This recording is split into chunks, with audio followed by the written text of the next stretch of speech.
See, the thing is, I want This is how we feeling today, baby. I ain't gonna hold you. Oh. You gonna get Hold whipped on. tonight? Hey. You gonna get whipped tonight?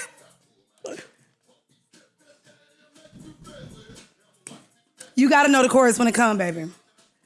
I don't know it. You ain't my daddy.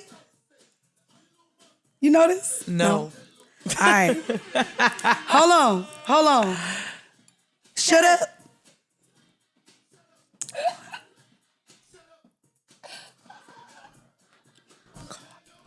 Tell my mom. I've never heard this. She ain't my dad. Come on, mom. Yo, Mandy. Hold on. We bringing it back one time for the one time.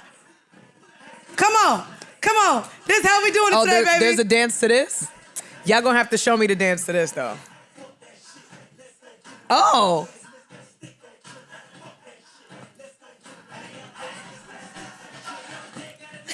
We'll talk about this. Shout out to Florida, baby. We in the house, baby.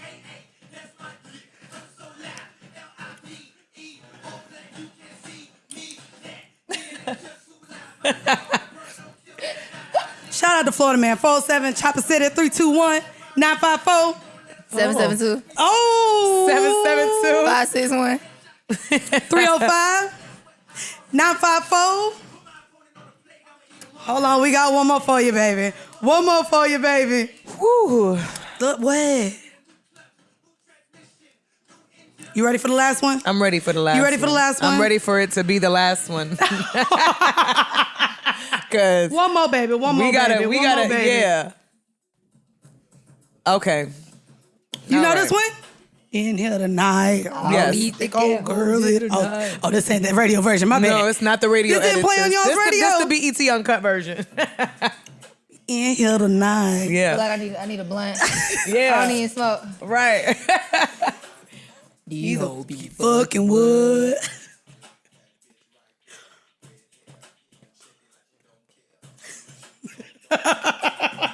This is definitely Mandy's. This is definitely Mandy's theme song. Right fucking now. Because I try to imagine who you were then, right?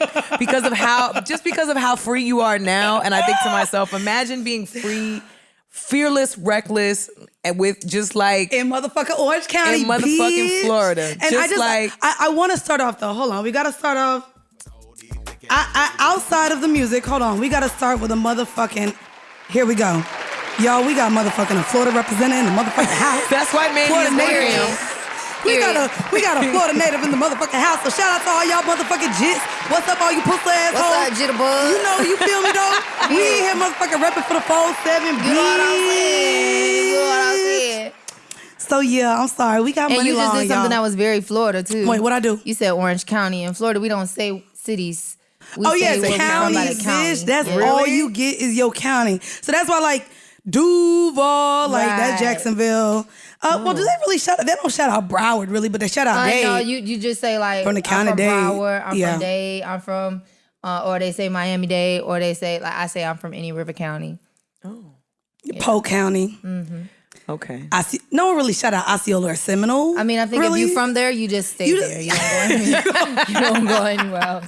You don't have go nowhere else to anywhere go. else. It's funny because we over here sitting on the couch and I was like, girl, Bridget don't even know what a candy lady is. And so we start talking and Mandy has been trying to get a Florida native on this couch. I promise you, Money. She really was, but she's been trying. And any guest we ever had is always from New York or Baltimore or like or Philly or Atlanta. But Atlanta's like the furthest south anybody's from. Like nobody's Well, I'm ever over from. here today. Yes. We in here. The candy lady was an essential part of our childhood. I It feel really like. was. Yes, It really was. Candy lady, and we had a truck man. The Okay, candy truck. I ain't gonna hold and you. the candy a candy lady? truck man. Yeah, so literally like a pickup truck with shit on the back. Wait, a pickup? It was a pickup truck? Not even Not like an not ice even cream like truck? truck. Not an ice cream truck. That was the ice cream man. Okay. We had that, but then we had the candy lady also. Yes. And if you didn't want to go to her house, because sometimes her candy tastes like cigarettes. If you don't want to go there. Because it was at her house. And she It was at her house and she was smoking. Because she used to live in, what was it? Not Gifford Gardens, in the project. Okay. Because we got 2 of them. But if you don't want to go to her house, you find Mr. Earl. And Mr. Earl normally was Mr. Earl. Mr. Earl sounds like he would have all of the candy. Yes. And more for kids and adults. Did he have the flip cups? He did not have those, but he had pickled eggs, hot sausage, airheads, any kind of candy like Skittles, Starburst. He had sodas, a cooler full of sodas, chips. He had all that. And you said you called flip cups something else. I call them Lily Dillies. And Bridget didn't know what either was. No. Y'all have never had it before. No. So for those of y'all listening who don't know what a Lily Dilly or a flip cup is, it's literally you make Kool-Aid, put it in a styrofoam cup, and let it freeze. Oh. And then when you eat it, you like gotta squeeze it a little bit to where you flip the Kool-Aid on the other side, and then you eat it. Right, because you know the styrofoam cup is like this, so when you flip it, the wide part is there, and all the sweet fall to the bottom. The sugar falls to the bottom, and then you eat it. Like the little So you boys, flip and my mama would never let me go to the candy lady because all the kids in the neighborhood would go. So I could only go to Mr. Earl because he was at the summer camp. But anyway, all the little boys used to get the Lily Dillies and be licking it like, "Ooh, yeah, your coochie got to taste like this." Wait, this what? I'ma do to what? Wait, Yeah. No, they wasn't talking about eating coochie. Yes. At 7? And I'm sure they didn't know what they were talking about. I'm sure that this was not the essential part of the childhood that they're talking about. I for mean, the record. kids are nasty. The kids are nasty. But I feel like back then, men never admitted or said that they would eat coochie. And this might be because I'm from Orlando. So Orlando, I hope this doesn't sound crazy. I don't remember growing up around many like African Americans. All of the black boys and girls were Jamaican or Haitian. Like when you met all their parents, they were from the islands.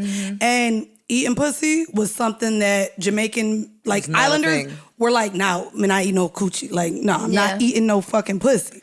And so it got down to the kids before they were even fucking. They just said, when I do fuck, I don't eat. And that was kind of like the thing. So I don't think when I grew up, kids wasn't bragging about eating coochie. I mean, they was just nasty, I guess, where I was from. Like, yeah, like it was like a big deal to like sit between somebody's legs. Like, you know. Well, shout out to your mama for not wanting you to go down there. She never let me do nothing. I couldn't go past the mailbox. And so are you still in Florida or no? So we back and forth that we just got a place there actually during the pandemic because we were looking anyway. We just want to move from because LA is just so expensive for everything. Been there for 10 years and it's just like, we think about having a family soon. So we bought a place, but my permanent address is my mom's house. I always go back there. I've closed there. Same. You could take the girl out of Florida, but you can't take the Florida out the girl. You can't. Okay, you feel me? You can't. What I say, that's where you go to finish. You don't leave. Wait. You know. So you live. So was that always the plan when you left Florida? You were like, all right, cool. I'm gonna I always come back. knew I was gonna come. Absolutely. Like I don't want to have no children in California. Hell no. Because that's just a terrible. See, when you said that's where you go to California, finish, I thought that was like the retirement lingo. Like you go there to finish and die. Like, I mean, like Florida is paradise. It really is. Aside from the racism. Aside from it being a red state. Aside from the governor that, saying fuck them kids and for real fuck them kids because he don't want no schools to have masks. Yeah, I mean, aside from all like the weird stuff that happens in Florida, it's always Florida with some weird shit. It is. It's a really beautiful place. Yeah, is it beautiful? It is a beautiful place. It's beautiful. It's got the place. best beaches. The property is amazing. Like the value. I mean, it's going up now because people are catching on. I mean, I think everything is going up right now. They shut the world down to make it expensive for all of us, including cars, houses, material, everything else. It has. Yeah. It's weird because Florida is one of the places I never want to motherfucking move back to. Not never. Like, especially like, so I grew up in Orlando. Don't want to go back there. Even when I go back, it's like everyone that I went to school with is still there in the same houses they was in school with. And looking crazy. Yeah. And Everybody I'm looking good. crazy. Yeah. I'm good. And then I also, I lived in Miami for a little bit. Now, of course, I lived in Miami as a fucking hot ass hoe-ass mess working on South Beach. And That's the perfect place to be if you I are. know home. it was. That sounds like fun. But now it's just like, all right, sorry, never learned Spanish despite 2 classes in high school and college. Wow. So because I'm not bilingual, I just don't think Miami is a place for me. Yeah. I mean, I know how to say hamburguesa, which is a hamburger. Not hamburguesa. Hamburguesa. No, that ain't how you say hamburger. No, Pico hamburguesa. de Ghetto. You see my girl? Pico de Ghetto, right here. Pico de I be Ghetto. like, give me that polo. That's what I want. I Not eat polo. arroz. Arroz con What is polo. Arroz con polo. Girl. What language is that? What They language know what it is. that? Like when I go to She speak Orlando. Right, she speak Orlando. She don't speak Spanish. We're not finna do that. You're not. I'm happy. I am happy your Florida sis is also in You know, agreement. they know what you're saying though when you say that. They do. They do. They be insulted low key, but they be letting you rock. They be They letting can you rock. laugh. Can I get the arroz con polo? Girl. We not finna do that. We not finna do that. Man. Anyways, I know I literally just introduced you as my Florida native compadre. Look at me with the Espano up in here. But can you go ahead and kind of give a real introduction? Because we do really poor with introducing our guests. Let our listeners know who you that are. was great. We just jump right in. We jump right in. My name is Muni Long and it don't fall. No. I am from Florida. I do music. Yes. I cook. I am an artist as well. Yes, dance, create, write, many different sing, mediums. play guitar. Yes. All the things. Now, of course, you sing because you're on this fucking couch. That is the one That's thing that is the rule. consistent. This is the singing couch. This is the singing couch. Okay. Everybody that comes on the couch can hum a tune. Mandy is the only one that has not. I'm gonna do the It's not ad-libs. her ministry. It's It's not. not. It's just not her ministry. You know, but you can give me some. Woo. it's a, That's it. That's some Migos it. ad-libs. Yeah. She got Be the like, Migos ad-libs. yeah. Yeah, she'll give You know, us. I give you the little. A little quiet storm. Little quiet You know, storm I'll give you that. accent. I'll give you that Barry Wise boy, baby. You know what I mean? Apparently, also, she calls it the preacher voice. Oh, yeah. Her pastor pastor. voice. Oh, It's a baby. little raspy. You know, it's giving. Yeah, Well, it's giving altar turn call. to the book of Revelation. Yeah, it's giving altar call. It is giving, I'll let you out. 5 more minutes. 5 more Right, minutes. right. That's what it's giving. So I guess let's talk about it. You know, we like to bring our guests on, see the thing is, and kind of just let it rock out. So I want to ask y'all how y'all's weekend was, I know, what you did. Our catch up. What did I do? What you did? I went to Central Park Summer Stage little festival. I wouldn't even call it a festival because it was not a lot of people and not a lot of people allowed because I'm watching what festivals look like right now and bitch. no thanks. It's giving super spreader. Lollapalooza? Like, Did you see that? They said 180 people. 180,000. You sound 180 like, people times 180. No, you sound like Jocelyn. Talking about, I'm in there, bitch, for 10 decades. No, So you 100? Bitch, You 100? no. I can't believe she did say that though. She didn't know what a decade was, and it's okay. It's okay. Which I love the Puerto Rican princess. I am excited love to her. see that motherfucking show. Girl, it's the reunion tonight I love for it. the cabaret. But damn, not me sounding like Jocelyn. All right, I'm gonna just shut up now, bitch. Because that is not a compliment. No, I went to this little summer stage thing, and it was for the originals. And for those of y'all who don't know who the originals are, it's a DJ collective. I'm probably not even gonna know who. I don't even know who all of them are, to be honest. I went because DJ Clarkson, who is hip hop legend, is somebody that is really close friends with my man. So we went to that. But it was DJ Clarkson, Rich This Medina, subtle flex is brought to you by Tony Touch, Stretch Armstrong. The only one that wasn't there actually was D Nice because D Nice was on vacation in Martha's Vineyard. So shout out to D Nice. Oh, Martha. Hey, Martha. Yeah, You know- so it was good. It was it was like it was one DJ set after the next, which was really dope because I miss live music, but I just can't do the festival thing. Lollapalooza Yeah. looked so dangerous to me. I just can't. I couldn't even wrap my head around it. Well, But- when I go, I need like the artist pass, VIP guest pass. So I wasn't I'll going to be say in it, but since you said it, Yeah. I'm going to just join you in that car. Yeah.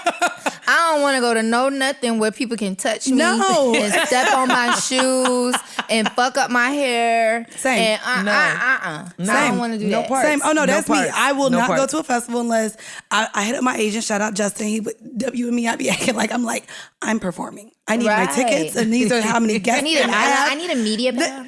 That's what I get. Right. Like All I get. access, I need wristband. I need Yeah. all the passes. Man. Because that's the thing. You go to Yeah. them festivals, and there be like 40 different bands that can get you into all these different access points. And I'd be mind like, you, it's like, you know, it's weird, and I know we get off on tangent a little bit, but That's fine. it's No weird. such thing as a No tangent such on a thing. pod. It's weird as hell when you request that and people feel like you want to like be next to the celebrity. But I don't give a fuck about what you got going on in your funky I don't ass wanna be dressing next room. to all these I just people. want to be back here and get the craft services, whatever they got, the refreshments. That You know what part. I'm saying? Because I don't want to stand in them long ass lines.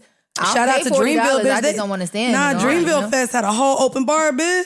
That's why I'm like, oh yeah, let me get to it. Cause I ain't gonna hold you. I did Yeah. sneak some shit in a water bottle. So right. that's what you do. You bring You the got water to. bottle. You got and to. Everybody sometimes did those- that. Oh, Everybody yeah. did that. You- Everybody had water bottles with Hennessy vodka or in it. tequila. Yeah. No, Vodka bro, and no. Hennessy. You can't do Hennessy because You gotta do something You that gotta do doesn't something matter. clear. They didn't care. For real? They didn't care. No. So if you want to bring the This Hennessy, was also the 40 plus club, so they was like, Right. girl. If Cause you want stop to me if bring you the want to, Hennessy, but- you just got to use the Snapple. Bring a Right. Snapple bottle in there. But 'Cause also, that can my have thing color. is too, I hate being like told what to do when I know what the fuck to do. Like, this is not my first concert. This is what I do. Right. So I don't like being in Right. general admission or the general area because it's like they just be so happy to tell you, like, ma'am, Right.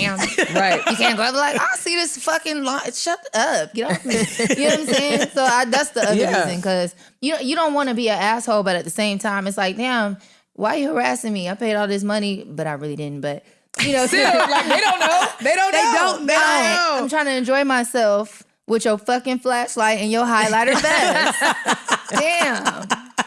Right, like you getting paid to be here, sir. You could just mind your business and be cool. Like, why are you being so rude? Yeah, it's a lot. I mean, top security. I'm not gonna lie. They really be enjoying their job. Like, Well, that's the thing. That's the thing. To be honest with you, and I mean, I've worked at my God, so many jobs. So from retail to fast food, there's a lot of people that don't deserve a position of power, Right. and they abuse Right. it. And so Do. the security guards, even the niggas that be at the club. You're making $50 to be here for the night. Calm down. That's why Right. y'all trying to charge and get all the extra money at the door. Exactly. But when you give someone a little ounce of power, a lot of people who have never had power literally just abuse it. right. They abuse it, and it's just you're making it just not fun for anyone. Man, where they're at. I mean, that's part of the reason why I never want to do Coachella again unless I'm performing or coming with somebody. Yeah. Because I did it. Like, I was like, okay, I just want to experience. Like, I had a wristband because of my agent, but I was just like, well, let's go out there. Like, let's see. Not let's go out there. Yeah, I was like, Just dip our toe let's in. just walk around and like go to the other stages. And plus, my same front of house people, like the sound, my sound guy, was doing like Juice WRLD, rest in peace. Was doing Colin? You know, Was it Colin? no, Jonathan. And oh my God, why I can't remember his name right now? It's D, starts with a D. Doug. Sorry, Doug. Damn, Doug. Sorry, Doug. But Doug and Jonathan. And so we sit, front of house at some certain concerts. But anyway, like I was like, well, let's just walk around and like experience it. And it was interesting to see all the high ass, crazy white people jumping that around. part. and doing shit. Coachella's cool too though because everything is really spread out, right? So the only time that there's ever like massive amounts of people around you really was for me when I went the last time I went, it was like just the headliners. When the headliners were going on, then everybody was crowded, but otherwise it was enough space where everybody could, if you wanted to be high as shit on your blanket and just lay down and do, Man, they was doing some do anything. wild shit. Yeah, like which that part was fun, like, people watching, but and then it was just stupid shit that was getting on my nerves, like how they have like the big windy, you gotta go this way. Why? Why can't I just walk? Right. You know what I mean? Just stupid shit like that was pissing me off. But other than that, it was a really fun experience. I don't want to do it again though. Festivals are a lot. Yeah, they're not my favorite thing, especially the ones in the summer. Like Hot. when they're really, really hot, it's uncomfortable. Like I remember, girl, I went to motherfucking Made in America. Hot. And this is when I really wanted to go, of course, for J. Cole, but this is when Beyonce also performed.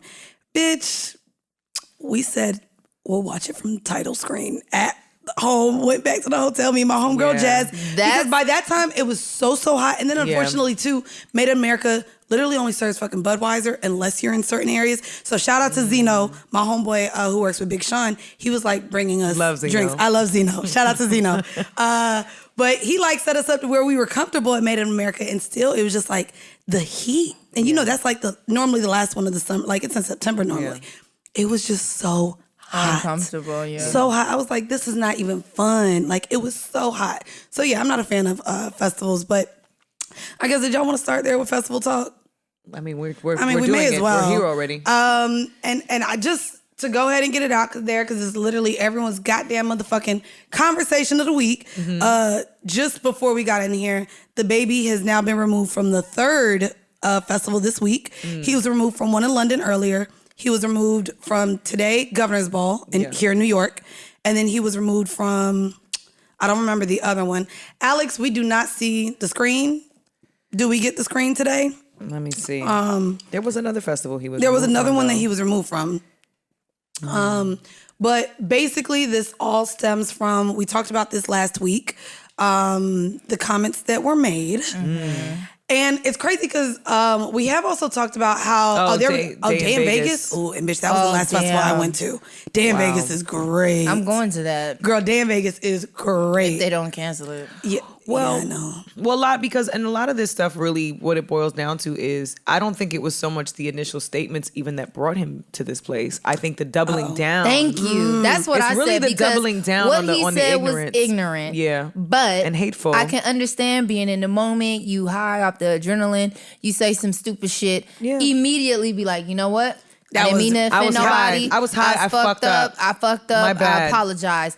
Period. And even if you don't agree, just like for the sake Just of say it. business, if you're a smart businessman, because what made me upset is that as an artist, you're the CEO of your company. So you literally have all these people that rely on you to do well in order for them to do well. In order for them to live. So you were a bad CEO Right. for not thinking of them before you opened your mouth the second time and said what you said. And I saw his statement that he made, and because I feel like I look at the world like, from two sides of the coin. Like, I'm an artist and I make things, and of course I want people to participate in my creations to a certain degree. I want them to like it. On the other side, I really don't care. But then on the other side of it, I'm still a fan. Right. So like, I'm a fan of DaBaby. I love K Kilo, his artist. I love her. She's amazing.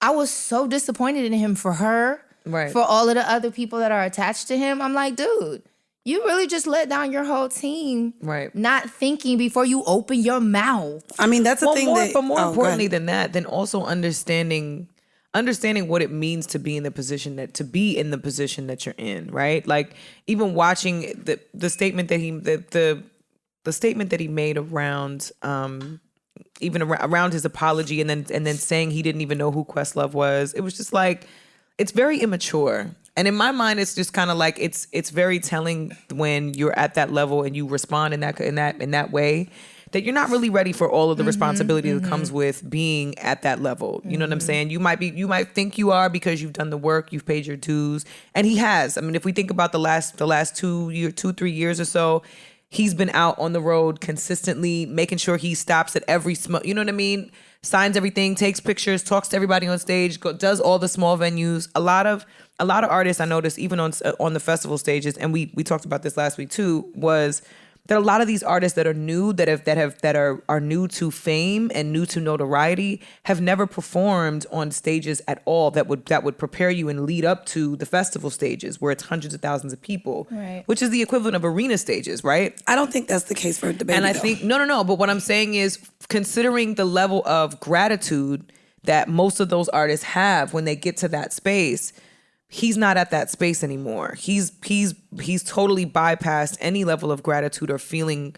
We hate the word humble, but just a sense of his own mortality, right? Like, he's kind of lost some of that, and all of the rebuttals that he's tried to make, it's just very clear. Like, you're a little kid, man. Like, you have so much growing up to do as a human. Forget being an artist. This is beyond being an artist now. Now it's just like, as a human being, you just have a lot of growing up, a lot of maturity. Well, and I think that's the problem too, when you brought up the double down and what he said. Yeah. Because a lot of people were trying to say, well, how do you connect his HIV statements to the gay community? And it really was the double down when he got on his story and was like, oh, well, my fans ain't the nasty gays. It's the nasty gays. And I don't know if you saw that being his response. He said that his audience was not the nasty gays. So there was clear, there was a clear How do homophobic. you know? Right. You don't know. You don't know. And I will say, outside of Questlove, who, again, you just being in the space that you are in hip hop, and I was even talking to y'all, like both of y'all being artists before the show, like knowing that you're paying homage or homage, or, you know, I don't know what that word. Homage. You giving that to them, but the people who came before you. And I think that that's something that not only he didn't do with his fucking rebuttal to Questlove, but we also saw a lot But of how other you in people's- hip hop and you don't know who Questlove? Bruh. Never mind. Bruh. Well, you know, Never mind. I think that it makes me think deeper too, because like I've been in this for 12 years now, and like I just wonder. Again, I don't know his business, but I just wonder how many people like really are reaching out to these younger artists and mentoring them and giving them, you know, gems and like. I would say and none. that's the thing. Almost I none. think that's the problem is I think like it's a bunch of haters, and you know, not to be because It's true. I've asked several people that I've worked with and helped them, you know, accomplish their dreams, and I've asked, hey, I would love some mentorship. Crickets, like quick to respond when it's time to get something done for them.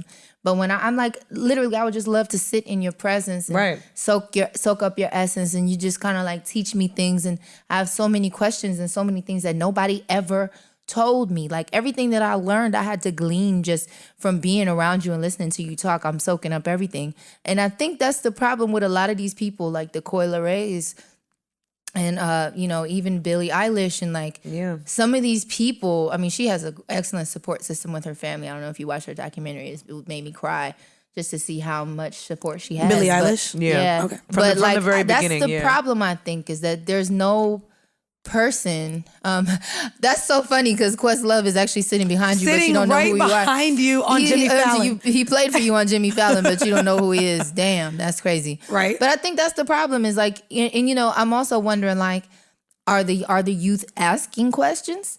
Are they saying like, damn, I would love to sit under Jay-Z? But that's also why I said he's a different breed, because we watch artists like Coi Leray who are hype when another artist, or a Bia, you know what I'm saying, who's hype when a Nicki Minaj jumps on a record and is like, yo, I'm so grateful that somebody I admire and respect wanted to do this with me. You don't necessarily hear a lot of artists, I mean, not be interested in, you know what I'm saying? And as much as we hate, we're not fans and advocates of anything Tory Lanez on this pod.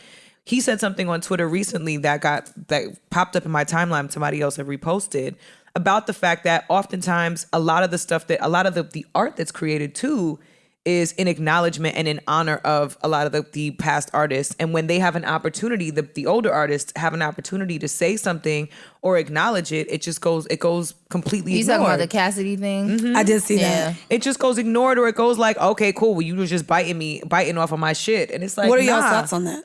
I don't think that was the case. I really do think that when these artists tell you they're inspired by these other artists, believe them. They're not saying that because they want to copy them. They're saying that because they're really genuinely inspired. You know though, sorry to cut you off. I think fine. also too is like people forget, because I've never not been a fan. I've never stopped being a fan. Never. Once I got into this business, literally told verbatim, do not try to compete with XYZ and XYZ. They'll stop taking songs from you. And it just crushed me, because I'm just Wow. I'm a fan of you, girl. Like, Right. damn, I'm just because I work with you doesn't mean that I don't still fucking love your music. And it hurt. Right. It hurt. Like there's a few artists, some legendary, that I can't listen to their music anymore because just of the way they treated me once I became, you know, I guess an adversary, which is I can never compete with you. You're legendary. Do you feel like people that the industry put you up, made you choose between being a creative contributor to other artists and being an artist yourself? When you say the industry, the people around the person, yes. Like those people pit you against each other because they don't want me, the songwriter, getting close with their artist or their producer, because then I don't need them anymore. It's like, you know, they are trying to keep the space open for themselves. So many times, I remember this one time in particular with the artist that one of the artists that I asked to mentor me. We were getting really close. We were texting, speaking, you know, all the time. And I was just like, I can't believe this. Like, I grew up listening to this person. I love her so much. And I remember what sometimes, you know, I'm a Virgo. So I'll do things because Girl, I we love. don't do stars and moons. Yes, we do. No, we don't. Yes, we do. She doesn't. We do. Well, I say that No, because I don't, but we do. Everybody else does. Alex does. Savon does. We all talk about it. there are Josh certain too. Only when it characteristics makes that, sense, that girl. ring true. So I'll just Okay, say, okay. for me as a Virgo, and all my Virgos know this, I do things because I genuinely really want to. I don't need the credit. Right. I don't need to film it. I don't need to tell anybody what I did. I just do it. And sometimes that comes with taking a lot of L's when the person that you do something for misuses it, abuses it, misinterprets it. And I'll just sit there and I'll let you think that. I've let things rock for 9-10 years and never said a word. And so I remember in particular at this time I was going through a legal battle and my bank accounts were frozen and I was having to like use change to pay for my parking, you know, just like anything that I could do to just function. Right. And it wasn't that I didn't have money, I just didn't have access to it. Right. So I remember going to sessions and I was doing like 3 or 4 sessions a day. And I wasn't telling anyone I was doing that. I was just like, when do you want me to be there? All right, cool. I can be there at 9. Like what'll happen is sometimes they'll say, oh, such and such wants to work. Can you show up at 7? Session starts at 7. I can come at 9 will normally be my response. Right. They don't necessarily go back and tell the other person that. They just make it seem like you're late. And you know, you're like you're an artist and you're flaky. So I realized this was happening to me. And so I canceled my second day with this person. Or I canceled my second session before this person for the second day. Because I you know, as I said, I'm doing several sessions a day. So my second day, I'm like, I don't want to be late. I'll just cancel because the day before I didn't cancel and then I couldn't get out of the parking deck because I didn't have enough change and da-da-da-da. So I show up. It's always a bunch of shit that nobody ever fucking knows. And I never said a word. Right. So I show up and in this particular studio, there's a couch. And when you walk in, you can't see the couch until you get past the threshold. So I'm laying there waiting.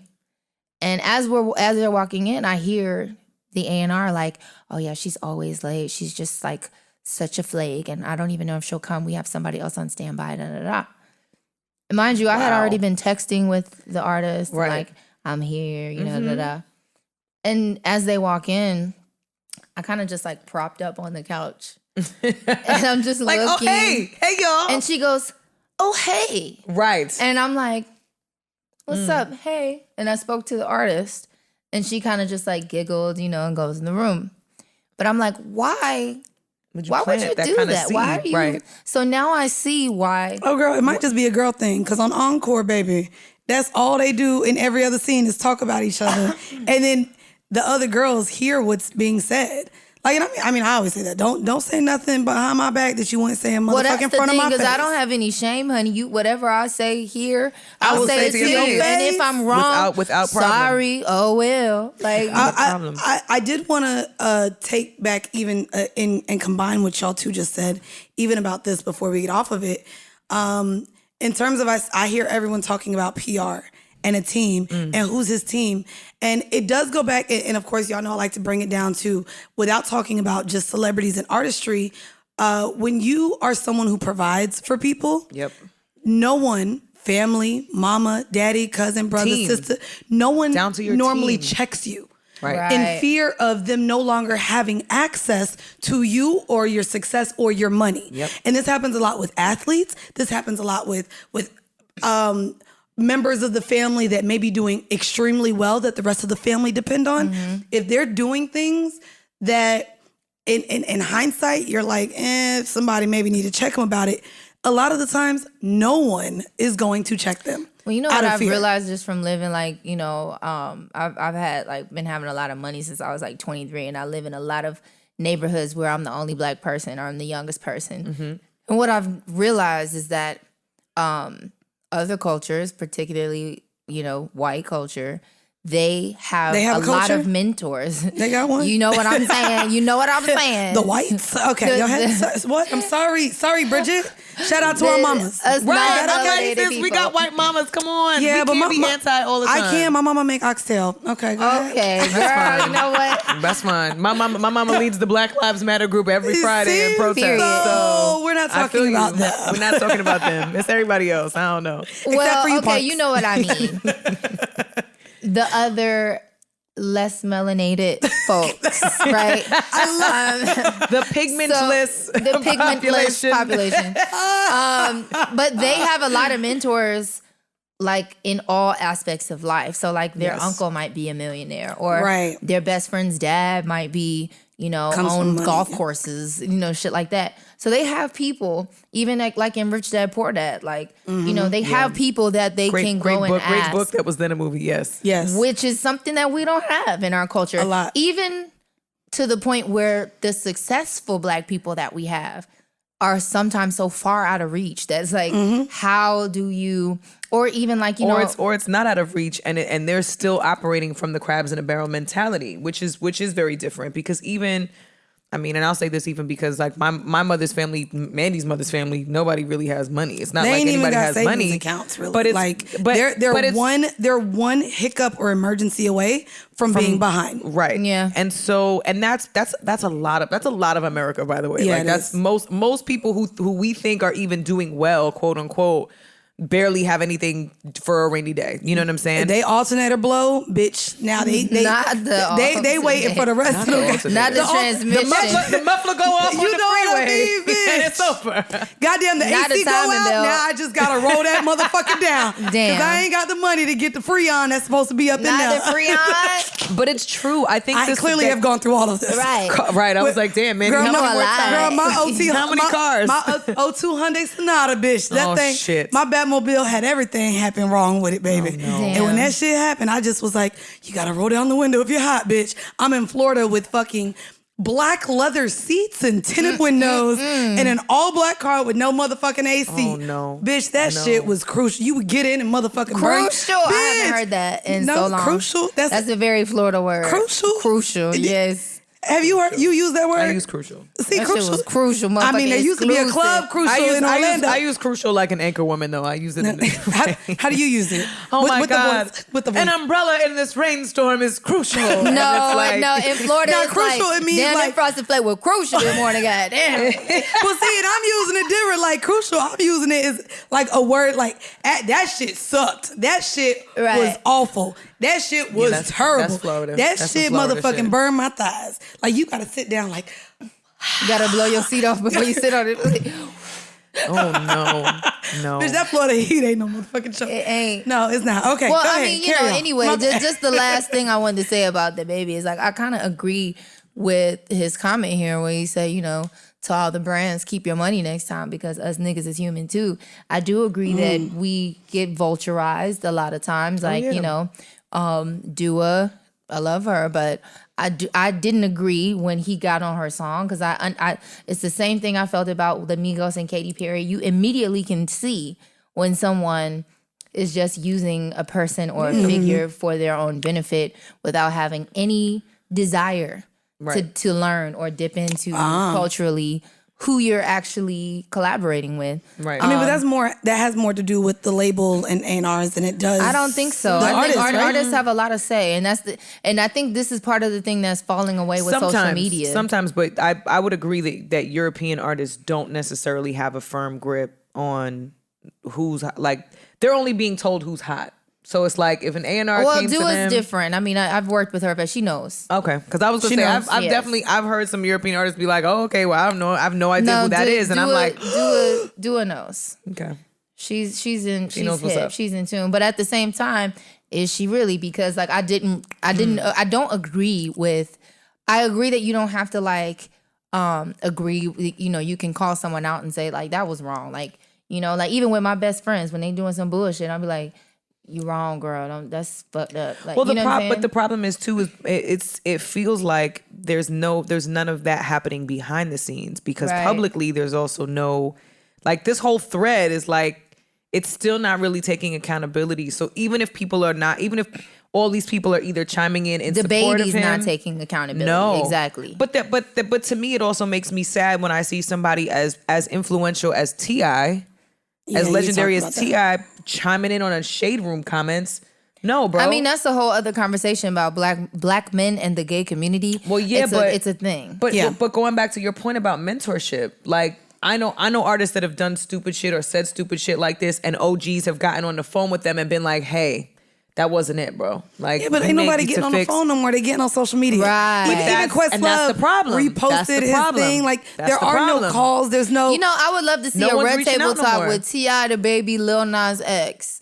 Can we make Oh, that happen? Jesus. Because Mama and Jada. the Boosie. Yeah. No, I don't not want to see Boosie. Boosie. Not Boosie. No. DaBaby. No. I don't want Lil Boosie. Not nowhere near that red table. Honestly, I'm feel not like- gonna hold you. I don't want it. Well, I don't you want know it. what? I don't Maybe want it. just Tyson, Lil Nas Tyson checked X. him though. Like when he was on Mike Tyson's podcast, Mike Tyson actually sat to his face and said what he had been saying was wrong. Like, and Boosie sat there and acknowledged, like, and kind of there was able to be some sort of conversation. There's so much like of the I don't even know what the word is, but it's all connected. How wealthy black men down south, because there aren't Specifically very down south. many wealthy black men. There are no one in his circle to tell him, "Nigga, you bugging." Right. You know what I'm saying? Right. So it's the Boosies, the T.I.s. Like, who are you gonna sit around? You know what I mean? Like how Right. LeBron has the barbershop, and you see what kind of people are on there. It's not very many Southern. No, Guests it's people. they It's people have. that are from. Yeah, but Master P doesn't talk like that. You know, I mean, Master P is Louisiana. an icon, and he don't say he don't go out here talking crazy shit on social media. You don't see him barely on social media at all. Well, and that's why I don't even want to take it to the even Yeah. south, because you have people like Killer Mike's who's very educated, the Andre 3000s. You have there's But a lot they're of stuff. outliers though. They don't be with the shit. They don't be. It's a little different. It's not giving street shit. It would be different if it was like Killer Mike and Jeezy got together and they were doing a movement together about something else that was socially. Jeezy's really well thought out now. I think Jeezy's trying to enjoy his money. I think he's just trying to be quiet and live his life. Yeah, Yeah, don't that's what he's I think. I interested. think he's like, hey, man. He just got married. He trying to be home with his wife, and I don't blame him. Just got married. Yeah, Jeannie Jeezy Mai? got married to Jeannie. Yeah, Mai. I know, but why? Let's not celebrate marriage, Jesus. Oh, not with all these no. people paying What? settlements out here. I mean, I'm just saying it's costing a lot of people some money. I mean, It's cheaper to keep her. It's also costing a lot of people some time. Apparently, it's cheaper to keep him too. Ooh. Like, it's not just cheaper to keep her. Can we talk literally, about like, Miss it has Clarkson? to be both sides. I know, like, people were in our comments like, oh my God, y'all was dragging men. What if it was on the other foot? And Baby. so Kelly Clarkson this week, literally shortly after we left. Hey, Kelly. It was announced Love her. that she now owes her soon-to-be ex-husband, Brandon Blackstock, $200,000 a month in monthly support. That is, it consists of $150,000 per month in spousal support, and then an additional $45,600 a month in child support to benefit their two children, a 7-year-old and a 5-year-old. She also has to pay his legal fees, which are $1.25 million. Basically, and it's but there are court documents that show that her daytime talk show, she earns $1.5 million a month in Is income. that net or gross though? That's the thing. No one ever really accumulates like, hey, there's taxes probably owed on that. Her management, her agent, her clothes, her lifestyle. Like, there's a lot of things. That And now does he have full custody of the kids? 'Cause, I would No, assume it's split custody. Is it split custody? Yeah, because he was suing initially. He was trying to get a lot more than that in full custody a while ago. yeah, I mean, kids are expensive, and maybe they're in like private schools. You never know. Is it? But you have to pay child support for split custody. Hold on, stop. The documents reveal he's given up his career as an entertainment manager and is pursuing a full-time career as a rancher on his Montana property. What the fuck do you lying.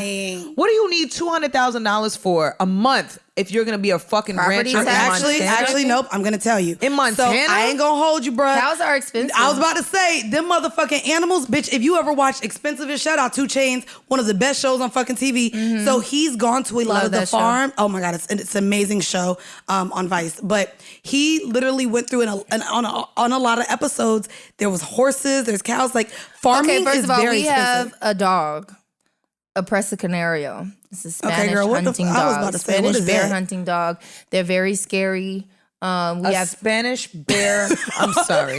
yes, I'm sorry. Spanish bear hunting dog. Presa Canario is what Can I it's ask? called. Can I ask what possessed you to want to possess this? I don't. My husband. Okay. A Presa Canario? It is the one right here next to the dude in the purple shirt. It's ugly. Well, that one is ugly. Oh. That's not what we have. A Presa Canario? Presa is spelled Presa. Top one. Oh, Boom, there it's we two go. different words. Okay. Presa Yes, so Canario. they look Okay. really scary. They The look one that we have looks like Cane, this. They look like Cane Corso. Yes. They got the same body type. This dog right here, we have 3 of them.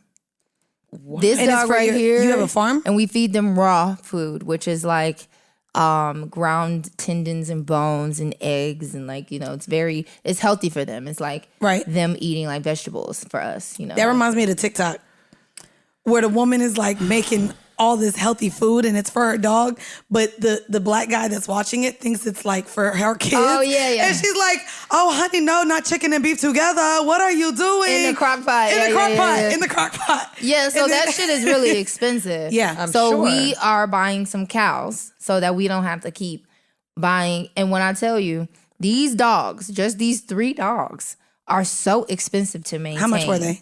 The maintenance of the dogs themselves are like $5,000 a piece. What? But because there's you have to get them from like a breed, like you can't. Yeah. It's a special dog. What is the appeal for this breed, though? They're What is very Girl, they smart. hunt They're dogs. protective. I mean, you know. bears.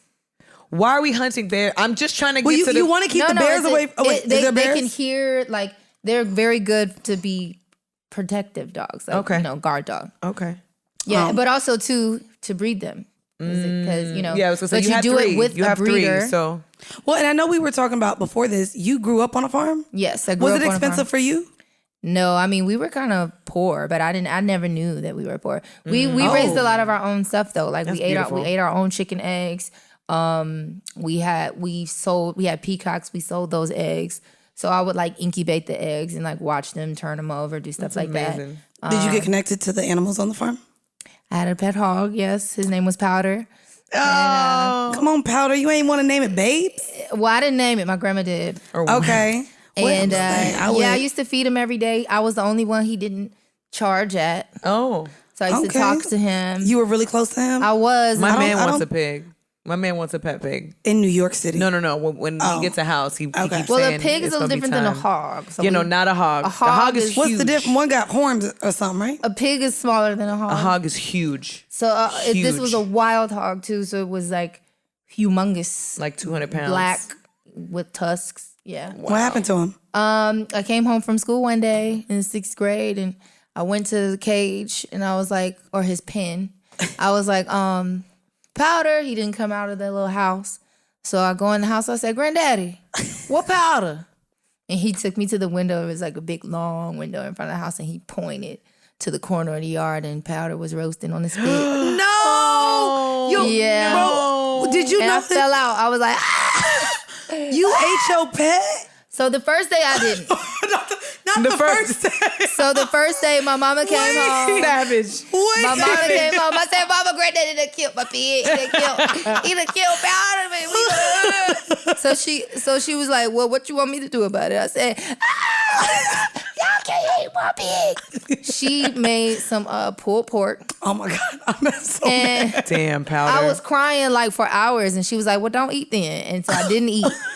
The next day, You was hungry? I was so hungry. And then, so all y'all had was I went to the kitchen. I lift up the aluminum foil and I just took a piece and I was like, oh, so good. Not So I powder ate. tasting good. Yeah, so we had some pulled pork, some greens, some macaroni and cheese, cornbread. Oh, no. I told Powder ass up, boy. I ate that damn thing. What? Not you tearing But he powder with ass me. He up. with me forever. You know? Oh no, girl, you done shitted him out. Rest in peace, Powder. I guarantee you. Rest you in done- peace. He's Powder. part of my cells and my bone structure. Let's go, Powder. Yeah. Shout out to Powder. Living his best life. Yup. They Damn. killed his ass, boy. I was so sad. I can't believe it. So I guess $200 a month for Kelly Clarkson's soon-to-be ex-husband makes sense if he's gonna have a ranch You know what? in It is- Montana. This is where I'm just like, I told you, I don't know. Give me a goddamn motherfucking Stedman. That's where I'm at. I'm going to just have a Stedman. No marriage for me. Give me my promise ring. So I'm going to come out like Issa, and I'm going to just be showing my ring, but it's finna just be a promise. There ain't going to be no paperwork attached to it. I just want to say this. Marriage is not easy. It's not for the weak. Well, and you can't. I know. Can we talk about this for a second? Because she is. How you've been married? You've been married for 6 years. Ooh. We got okay. Yeah, let's talk about it. So it's been, and I remember. To my I remember fine when ass man, I love you. Hey. And when they got married, I remember because I've known Muni Long a long time. I remember when she got married, and we were all like, married? Where has he been? We didn't even. I mean, we didn't even know. Yeah, she popped out a wife one time, and we were like, with a new last name. Hold on, what? Oh, is that how you announced it? Like, was it similar It was to very Issa private. Rae? I didn't tell nobody nothing. It was very private. Because nobody knew. Because here's the thing, and I'm not gonna be. I'm just be 100. Rashana's fine as hell. So talk your shit. So 6'6", like tattoo, like everybody, like Svelte. He fine. Sounds like my man. Svelte. He My fine. ex, because I'm single. Girl. Sorry. All right, go ahead. So when I first met him, it was at a Taco Tuesday at a mutual friend's house, and he had 2 girls with him. Ooh. And I was not fucking with him because I was just like, ew. You know what I'm saying? You have 2 girls. Ew, you're a hoe. But he did pique my attention because he had on some Creed, and I was like, Yeah, got it. what do you know about Creed? So we kind of like had like an instant connection because of that, because he like kind of gave me a hug, and I smelled him. I said, oh, Creed, okay. And he kind of looked at me like, wait, you know about that? You are sitting here giving the men too much tea. Well, I mean, No, it's something it's new no now. tea. So if you getting Creed now, you late, baby. Yeah, you done moved over on. now. If you ain't been on at least lay live Yeah, on them, Creed was about no more, 5-6 years ago. You know what I'm saying? Yeah. It's basic now. But Not as basic. so I made a mental note, like, okay, you're trouble, and I'm not about to be out here fighting these hoes about you, over you. I'm good. And guess what? You lied to yourself, didn't you? No, because it was something about that I guess, you know, when you are used to getting attention, and then it's a female that's just not affected. I was affected, but I have a great poker face. Right. You know what I'm Game saying? face on.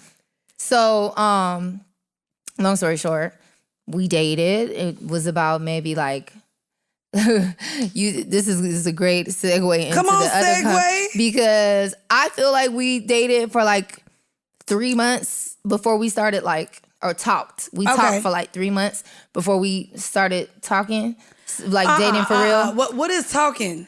Before you talking? Talking, I like you, you like me. We talk to each other. We hang out. We chill, but we not in a relationship yet. We not fucking. We just flirting. We like each other. We spend time together. Come on, you waiting 90 days? That's talking. It's so funny you said that. Yes. Because he swears to this day, I could have got that if I'm like, no, you couldn't, baby. I'm telling you couldn't, because I was not trying to be dickmatized. Like, Right. I just wasn't. You're not about to do that to me. He was too fine.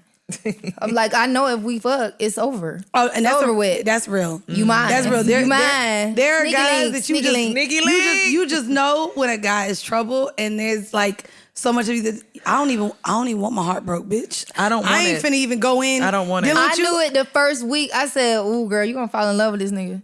Don't let him fuck you up now. Just go ahead and don't even play with him. Right. Just let him know. And I did. And I let him know. I was like, listen, I'm 25. I don't got time to be playing with you. I'm looking for a relationship. So if you just trying to fuck me and leave, you might as well just go on. Because I'm not finna fuck you. I'm not doing it. And Right. you're not about to fuck me up. You Right. just not. And he didn't, but y'all stayed long term. We ended up getting married because I had a second conversation with him after we was like 9 months in, spending a lot of time together. Like, you know, he just wasn't even leaving. You know, he would Right. come to my crib and just stay, you know, for a couple of days and then go. And then, you know, and I was like, see, what is we doing? What we doing? We started going to church together. So then He was sat okay him- with that conversation. Like He wasn't. I was about to say, men He hate wasn't. the "what is we doing" He wasn't. conversation. So Men who aren't intentional hate that conversation. Oh, he okay. wouldn't look me in my eyes.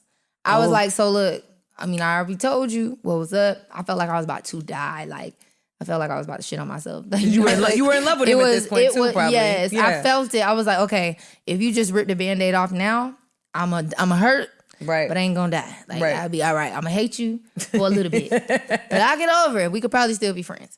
So we talking. He was like, he wouldn't look at me. He was like, it sounds like you talking about the M word. It sounds like you talking about the M word. I'm like, I mean, The M word is what he called yeah. it. I was like, I mean, Is you with it or not? Like, so then he was just like, man, I'm finna go to the gym. Left, I ain't hear nothing. 2 months later, he proposed. Oh, wow. Yeah. And you brought something up, and I want to get into that conversation because not only y'all having different timelines, clearly Chantel Jackson came out and said that she is no longer with Nelly. Mm-hmm. Shade Room reported that it was 7 years. Nelly hopped in the comments and was like, actually, I ain't been with her since 2019, so it was 5 years.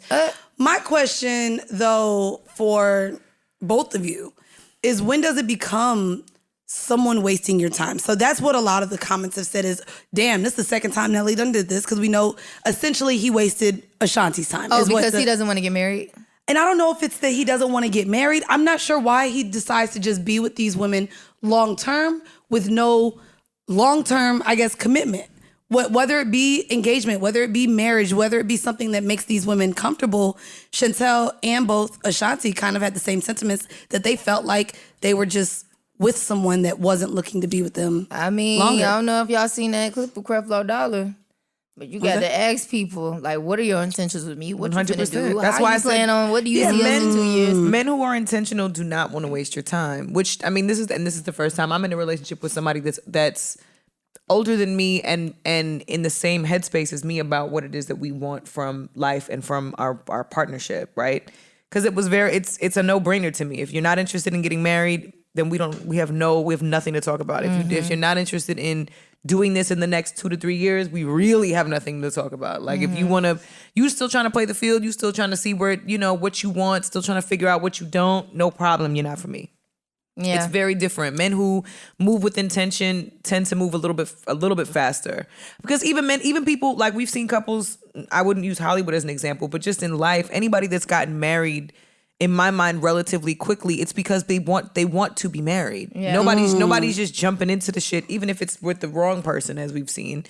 They still want that. So they're still willing. Men who want that will show up for that. I mean, sometimes people just want to lock you down for somebody else get you. I mean, well, there's that. But it's also fair. But it's also fair whether she's, and I think it goes again with age. We change. Mm-hmm. You can get with someone and they could be like, I don't really want kids. I don't want marriage.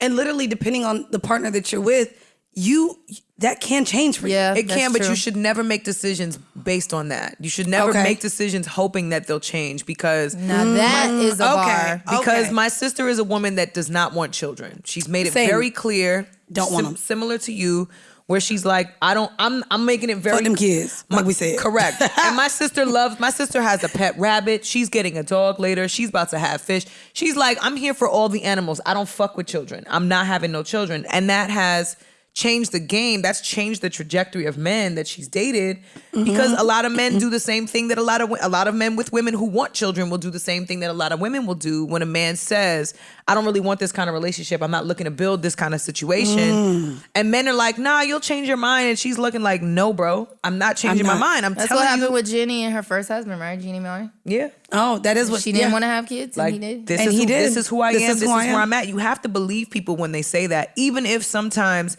the behavior looks different, because the behavior.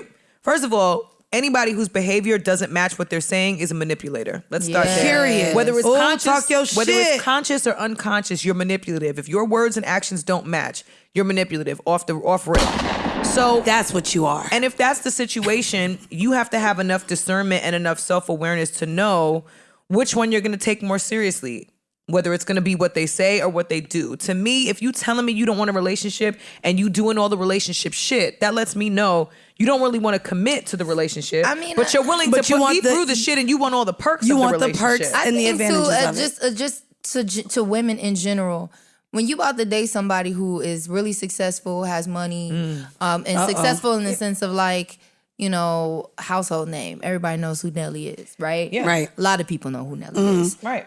You about to date a man like this. But he crossed over in the country. Everyone knows. Yeah, so it's like, depending on your preferences, I mean, I'm sure a lot of people feel like Nelly is really handsome as well. Right. So you about to date a guy that is, in the words of Kevin Samuels, oh Jesus, a high value man. Oh shit. Right? Which we don't even want to give him no shine. I can't stand him, by the way. But anyway, you about to date somebody like this, you have to account for a certain amount of behavior that this person has been allowed. Yeah. You know? So one of the things with my husband, I noticed that he was used to women who would do whatever for a piece of his time. On that. He would. And I was willing to walk away. Was that not the conversation? Y'all just got to had join this conversation. Patreon. Y'all got to We just join had Patreon. this conversation on Patreon. Yeah, On I Patreon, was willing we to have this walk conversation. away. I was Yeah. like, listen, I'm not one of them bitches you used to fuck with. I don't know what kind of hoes you was fucking with before me, but I ain't that. I'm a cook. I'll clean. I'll fix your plate. I'll do all that. But I do it because I want to. Correct. Not because you tell me, or not because I have to. Not because you're owed that. Nah, baby, because you know how to cook too. And that's the thing. He's a really good cook. Like, I'm like, you know how to cook too. I want to get cooked for too, baby. Shout out to Cheech. He just made oxtail last night. My man does Sunday dinner. We do Sunday dinners at our house now, and he made I'm a oxtail neighbor, last so night. I get to and come Mandy over lives and around the enjoy. corner, so Mandy be coming over because he loves Mandy, and it's like, yo, just pull up, try this dish. I'm gonna see. I'm gonna teach you how to do that's this. the one dish that I really want to cook. But the way oxtail prices are set up, I'll be goddamn if I fuck it up. Right. Because the way that meat is expensive for the case, for whatever, it's fucking expensive. We gotta take you to the meat market. There's and a whole meat the fish market in Queens, and they got it. the motherfucking oxtail for the low. But yeah, that's something I don't even try to cook. I just I go to the Jamaican spot for that. my man is Jamaican, so our house is And I'm now half the Jamaican Jamaican, spot. so yeah. Period. I know that for next time. When you got married though, what did you feel like? And let me know if this is too intrusive. When you got married, what did you feel like was the greatest challenge for you, right? Because one of the things that we watch, especially with couples that have very public profiles, right, and work really hard, their career is number one. Was that a challenge for you to balance that, or was that a challenge for him at all to balance that, the career pursuit, the real career pursuit, and learning each other within a marriage? Well, first of all, one thing that I have learned as a wife is never try to speak for my man. I will not do that. I don't know. I'm not going to assume, because every day I'm getting to know him. It's something I learn new every day. We've been married for 6 years. We just went to Mexico this year and had a little kind of trip. Not for our anniversary, but we just went. And I just found out his armpit hair is red. Like, you know what I'm saying? I was like, what the fuck? Like, your armpit hair is red. Like, where have I been? Right. But I've never seen Not it in in his that armpit. bright of a sunlight before, so that's why. But you're learning. I'm learning him every day. So there's a lot of challenges. There's a lot of great challenges. I'm super giving. Yeah. But when it comes to the shit that's mine, I'm very selfish. Don't touch my shit. Please. And if you do, put it back where you got it from. Right. And make sure you turn it right so that I don't even know that you touched it. Right. You know, but it's certain things, you know, that we just still don't vibe on. And I just have to take a deep breath and just be like, this is my person. But I love that you even said that too, because I think in marriage and finding a partner, it's the desire for someone to be perfect. Like you want to either check off all the boxes or change them to make them check the boxes. And that's probably the worst thing that you could do getting into a relationship. You have to show up is your best self and who you are, and fully accept who you're choosing to be with. Well, that's something that I realized maybe like year 1.5, 2. I have to really focus on me. So whenever he does something that pisses me off, why is this pissing me off? What do I need to do? What is it showing me? God. And, you know, like I would stop, and I got this from my pastor, who's like my dad, like a father figure to me and my husband, was like, okay, God made him. Right. So God knows. So talk to God about it. And I literally would disconnect him from my speech. When I said this, I would say, God, I just thank you that my husband is just so understanding, and he's just so gentle, and he's so, you know, emotionally intelligent.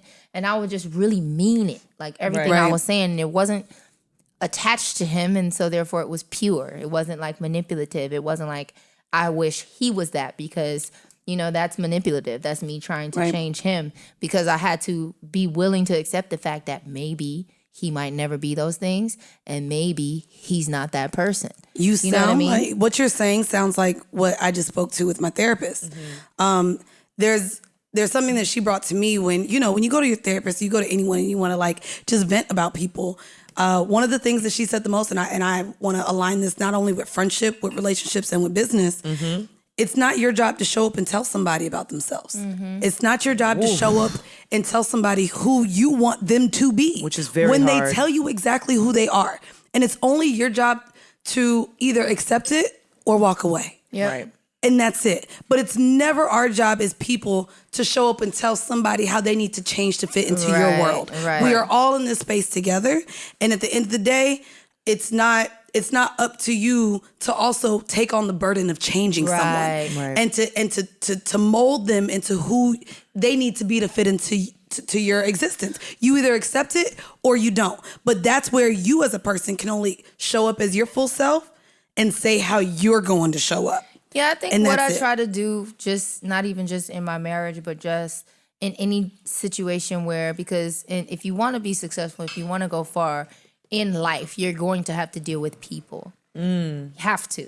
Right. Unfortunately, I'd be mad as fuck. Like, God damn it. Right. Fuck. New people, no. God damn it. Like, literally, and that's the thing, even about, like, that was my anxiety about jobs. Yeah. Like, I always say I hated interviewing because my entire livelihood was dependent on if a motherfucker wanted to hire me or not. Right. And I used to hate that my whole life felt like it was always in the hands of other people. Right. Even right now, I have teams, I have partners, I have businesses that are created, and I can have all the vision in the world of what I want it to look like. And unfortunately, it doesn't matter if the person that I'm aligned with, business-wise, friendship-wise, relationship-wise, has a completely different viewpoint than I do. So now I'm in the dark. Now it's blurry. Now I don't know where I want to go in life because I know it's attached to these people that I chose to align in my life. Right. You're always going to be dependent on people, which is crazy because I am codependent. Fuck. What I try to do and I've become really good at it now, is what is the goal? Right. Macro, micro, and macro. Right. So what is the goal in this moment? Like, let's say my husband and I are having, let's say my bookie boo and I are having a disagreement. What is the goal? Right. If there is a problem, my goal is to get help fixing it. If I'm not going to get help, it still needs to get fixed. So I'm going to have to figure out another way to fix it. There's no point in me standing here arguing with you because this thing still needs to get done. Right. So, okay, you don't agree, that's fine. Love you, walk away. It's okay. And even if I might be irritated, I'm going to take that anger and aggression because in my opinion, those two are completely irrelevant, like, emotions. Like, they don't help you with anything except for fighting, running, like survival things. Right. Which ultimately, when you get into that mode, changes the goal. It changes the bottom line. Use it. Yeah. I use it as motivation. So, like, when he pissed me off, I clean the shit out the house. That shit be spick and span. I love it. Or when somebody pisses me off, it just makes me be like, okay, I'm gonna show you. Watch this. I'm gonna get this shit Which done. is the ultimate Virgo. I'm gonna get this shit done. That's a Virgo response. And when I do get it done, I had on bring your ass over here because no, you can't. No. Right. You know? I know that's right. So, I know that's so right. that's how I try to do things. And, like, which is productive. yes, because my ultimate macro goal is to be rich as fuck and do what the fuck I want to do every day without nobody telling me what to do. And the way that I'm going to get there is to focus on the goal. Every little goal that I have, I'm going to nail that motherfucker to the wall. And if somebody try to get me, I'm going to be like, okay, but how does that How does that contribute to this? How is that helping me do this? You know, my ultimate goal is to have a lot of money. So I got to do things to help me make a lot of money. You know what I mean? You could run and tell that right there. Cause you saying that, bitch. That's exactly what it is. And I do want to elaborate a little more on that because I think that, you know, your artistry has been amazing for the last decade and change. I mean, you have managed to redefine what it means to be an artist for yourself, but I think also within an industry that has changed so drastically in the last decade and kind of slipped past the confines that we've watched so many other artists confined to that are like things like social media, things like Facebook engagement, having, you know what I mean, hashtag trending things and being a part of trends. You have really set yourself apart in a way that has been pretty concrete. I would say pretty concrete because thank you. and knowing you outside of the artist persona, it's been really beautiful to watch all of the transformations, and something that Mandii and I talk about pretty frequently, more so recently, is the power of the pivot, right? And knowing when to stop trying to force something, force a feeling, force a relationship, force a situation, force a process that just every single time you just banging your head against the wall. And I guess what I really wanted to ask was, throughout every single obstacle and adverse point in your career, getting to this point now, what is the goal now? Because you have made it through all these different. It's like unlocking a new stage in a video game, right? Like you beat all the villains, you got through every single phase to get to this level now. The goal now, yes, money ultimately, but even creatively, you've done country music, you've done pop music, you've done R&B music, you're doing like trap and B music now, where you still singing, you writing everything. It's still you. It's all of the many facets of you. But ultimately, I guess creatively, what is the goal now? I tried to just create without limitations now, and just like, I'm very hungry for collaboration, and just exploring, because I feel like as a songwriter, that was one thing. Yeah. And even as my artistry before was very like self-contained. But now I really would love to just connect with different energies. Like I'm really hoping that I can attract people who are, into like alignment and frequency and vibration, and who can help like together with me manifest some incredible creation in the studio. We had some really good sage incense in here before. The sage incense well, I was don't fire. even really believe in that stuff. Like, I mean, I think like it has certain like astringent properties, but like, rituals and things like that. no. I don't do that. But I definitely absolutely 100% believe in vibration and frequency, and not even just believe in it. I mean, everyone believes in it. You just don't know you do. If you have a cell phone, you believe in vibration and frequency, because you know that when someone is ringing, when your phone is vibrating, you pick it up, you know that someone's going to be on the other side. Right. You don't know how that happens. It don't be another person. It be talking about my car insurance. Oh my Your God. warranty. And It's about your warranty. The bills. your social security number came up, and I be like, no, bitch, I ain't even got a car. It's giving the warranty. It's giving. It's always There's the not warranty. a person. It's Well, see, something else. those are low frequency things. Yeah. There we go. You know? Those Yes, are the low frequencies I be frequencies. trying to ignore. Avoid, ignore, block. I do want to see here. We gotta come on. Let's make it happy now, though.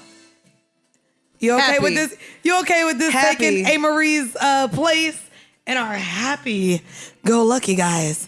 We're here again, another episode of See the Thing Is. I hope you're enjoying the conversation. Give it to me, baby.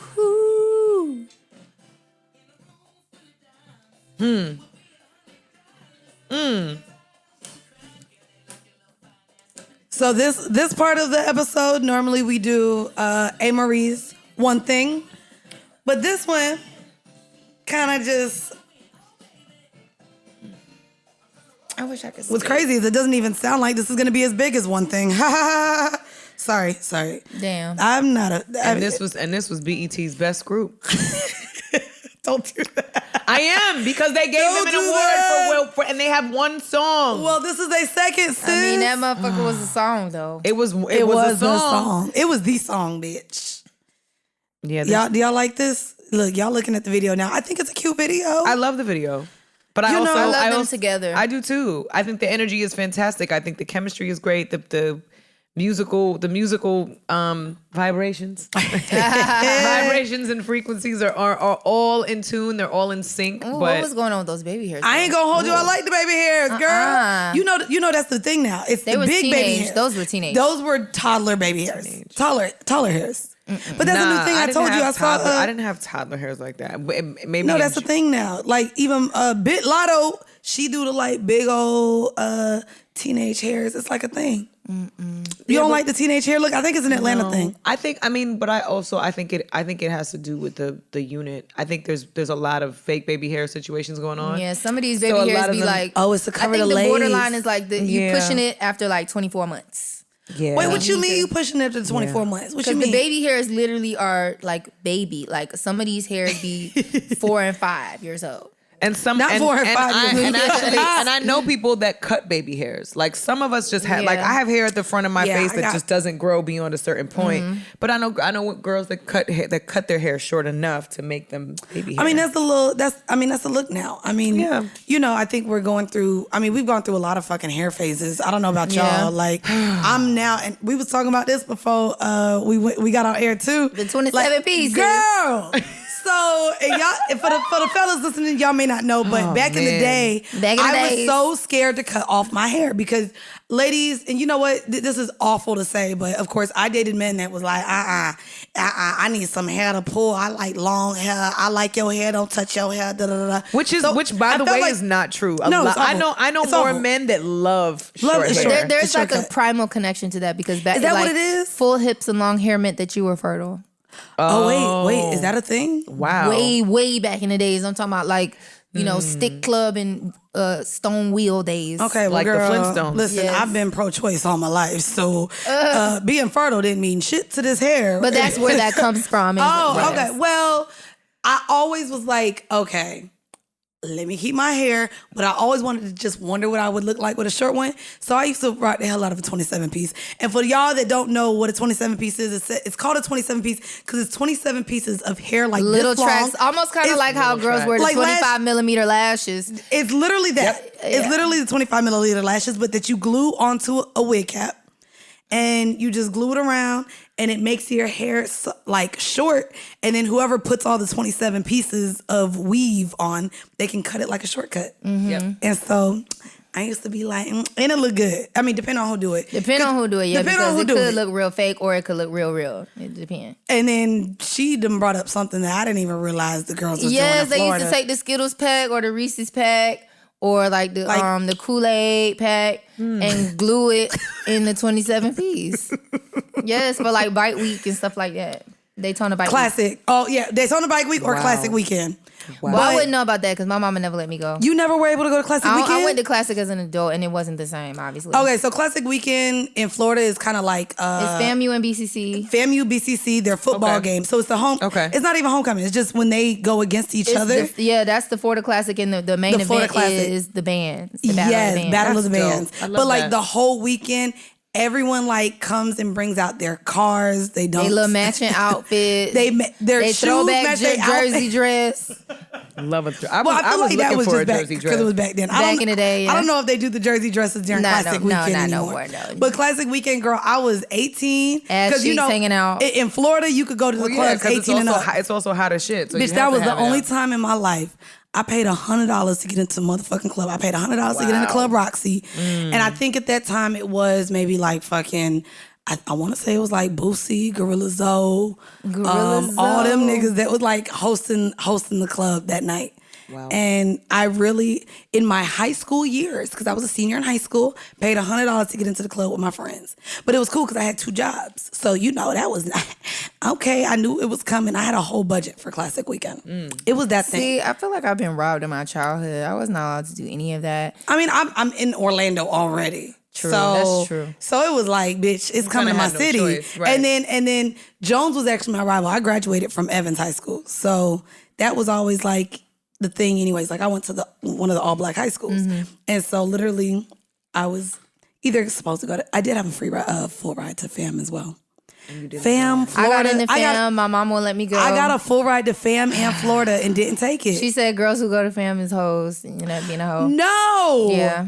Wow. Damn, that's why you couldn't go to college? She wouldn't let me go to FAM. She wanted me to go. You know what? Let's not put that on FAM, girl. No, I knew a lot of talent that went to FAM though. A lot of talent. A lot of talented people, but I specifically wanted to be a flag girl. Yeah. And so like she said I was. That's why she was really like, that's no, why you she gonna was be a hoe. really like, it's either Flag Girl, Delta, or AKA. All right, I know what. If you don't know what a flag girl is, that's like the black girl the dance bands. team that dances in front of the football game on with the sideline. the big old flag. Yeah, she's in great shape. She's got a big old booty. Did y'all have bands up here? No. in New York? I was sad because I wanted to go to North Carolina A&T for that reason and that reason alone. Wait, really? Oh yeah, I loved the Battle of the Bands. We had nothing like that. Like in New York City, we don't have football teams. There's nowhere for us to play. Oh, Wait, yeah. there's not football team. No. No, you have y'all to don't go grow up with football. No, you have to go out like far out in Brooklyn or Queens to find I high never schools thought that about have I that. football. didn't think about that We don't either. have football teams. But y'all got because basketball. because We have it's basketball, winter. but there's no pep rallies. We didn't have none Y'all of that don't have a shit. football field. We don't have a football field. We got no team. But no y'all had nothing. pep rallies for the basketball. Not really. I didn't. I went to performing arts high school, so we didn't have like the people that were athletic were dancers, and they weren't allowed to play on sports teams because they were dancers, and most of them were competitive dancers, and they were not allowed to play sports. Like the So school when would not let them that play. comedian drops some videos about how like the administrators be jangling their keys and stuff during like the pep rallies and stuff, That don't hit- that don't hit for that you. don't connect for you. Yo, that be. That shit is that funny. shit is funny as fuck. Like they'll stop the pep rally and be like, "All right, now we will send you back to your classroom Right. if y'all cannot pipe down." No. No? We have no football. We have nothing like that. Nothing. And see, in Orlando, pep rally was Like for the all of most- us to show our pride. the most- we came like with our the flags. most we event- segregated ourselves, bitch. The only events that we had like that were like we would go to like Rucker Park, or we would do, you know what I'm saying? Like we would go to tournaments. We go to basketball, or like they would have tournaments at Basketball City. We would go to Basketball City. If you're from New York, you know about Basketball City. Like we would do that kind of stuff. But we were never, there was never any like, So no did y'all rivalries. have like a school song, like a? I mean, I went to music and art, so Fame Oh. Fame was our school song. I wanna live forever. Oh wait, y'all had a real song as your school song? No, we had like I'm the. just saying like, that was the song. Like No. my Bands. school was the Fighting Indians, which probably is really not Racist. appropriate. But yeah, we they gotta used to, change your we used to mascot. do like this and like you know With an we had to- arrowhead, like a Well, that was our like we'd be in the stadium like oh It was really fun. did you have a jingle for your high school? no. No. No, it was just I mean, I Like went to the I got Fame my school. 3 DP. So that was for Dr. Phillips. Then Oak Ridge was Oak Ridge. And then Evans was E-High. Y'all was ghetto. Oh, yeah. So Yeah, y'all y'all was had ghetto. gang, y'all had it was gang members. Classes No, were gangs. honestly, clearly. no, but it was crazy because even for our pep rallies, they were segregated by Islander. Like when we had pep rallies, everyone wore their flags, everyone like rep their countries like that they were from. So Oh, like no, we you didn't had have that. you had the Puerto Ricans sitting in an area, the Jamaicans, the Zos, you had the fucking I went to schools with like 2% white. Well, Oak Ridge and Evans were like they were the minorities, the whites. And then, everyone just really wore their culture and their colors and their we flags. had to sit by grade. Oh. Yeah, no, we were Damn. we were separated by talent. Well, we so were it was like If the you vocal can't sing, majors- sit over there. Yeah, no, this is you don't want to sit next to us when there's a concert going on because we will literally shut all of y'all up. Like it will not be a game. But I mean, the beautiful thing about that though that I will say is I went to a very, very diverse, culturally diverse high school, right? Because the beautiful thing about that was that the emphasis was always on the talent. So nobody cared like what your race was. If you could sing your ass off, you was gonna get all the support. Like that was if you were great That's at your dope. talent, nobody cared. Like all the if My you could school be was so country. We had an ag, which is short for agriculture class, and it was literally all like the white kids who like went mudding. Don't do and that. Wore, like Don't Guy do that. Harvey shirts. Nope, because I was a part of FFA, Future Farmers of America. Well, we didn't course have that. you It was were. just called ag. Of ag. course you But were. agriculture, yeah. And I was they like used to FFA. like we used to have live chickens, and like every Friday they would serve buffalo wings. in the Wait, no, cafeteria. was it the chickens? Yeah. They was killing the They chickens? would raise the chicken and then Bro, yes. nah, you was in the Wow. country. Yeah. You want You to were say at I the- was in the at a ghetto? farm. You were in the country. Yeah, I was in the Yes, city I with- was definitely in it. It's definitely ghetto country for sure. Damn. That's amazing though. That's kind of amazing. Is it? Yeah. Is Bitch, it? we didn't have a football team. That's amazing. They were in class with Yeah. the chicken that then became lunch on Fridays. That's fire. I'm Like, noticing a pattern you here. I bugging had a out. pet hog. You Yeah, really like- ate everything. That shit is fire. Sheesh. That shit is fire. Damn. Well, do we want to go ahead and get into some music? Our freshly squeezed. Go ahead. What we So doing? we have a segment every week where we put people on to new music. And even if it doesn't have to be like brand new like came out yesterday, but it usually within the last month and a half or so, we try to like keep it try. relatively recent. And we call it our freshly squeezed segment. So every week Mandii makes me go, freshly squeezed, yeah. Yeah, baby. So she can do her ad lib. You like that? You like that? It's very Uka? appropriate for us Florida natives, you know. Freshly squeezed orange juice. You know that part. Yes. The oranges and the lemons and the limes. It's not just oranges over all the here. juice. I'm bougie. I can't drink orange juice if it's not freshly squeezed. Cause Talk I'm from your Florida. shit. Yeah, I can't. I mean, I'm from Florida. Yeah. Okay. You know, you don't know do quality. Simply Orange? Not you with the face. No? I don't like orange juice either. I can't do citric acid because I get acid reflux. So it's a I get real bad. The only orange juice I really just refuse is Sunny D, but that's because it makes me... That's not orange juice. I mean, it's orange That's orange juice. drink. Okay. It's orange drink. It's like It Tang. is it is like Tang. Well, it got Tang. this like weird aftertaste. Well, no, it makes you Tang like never have tasted to good drink to me. water after because now all of your saliva has turned into syrup. I can't do it. Yeah, it's like Tang to me is like what emergency would taste like with sugar.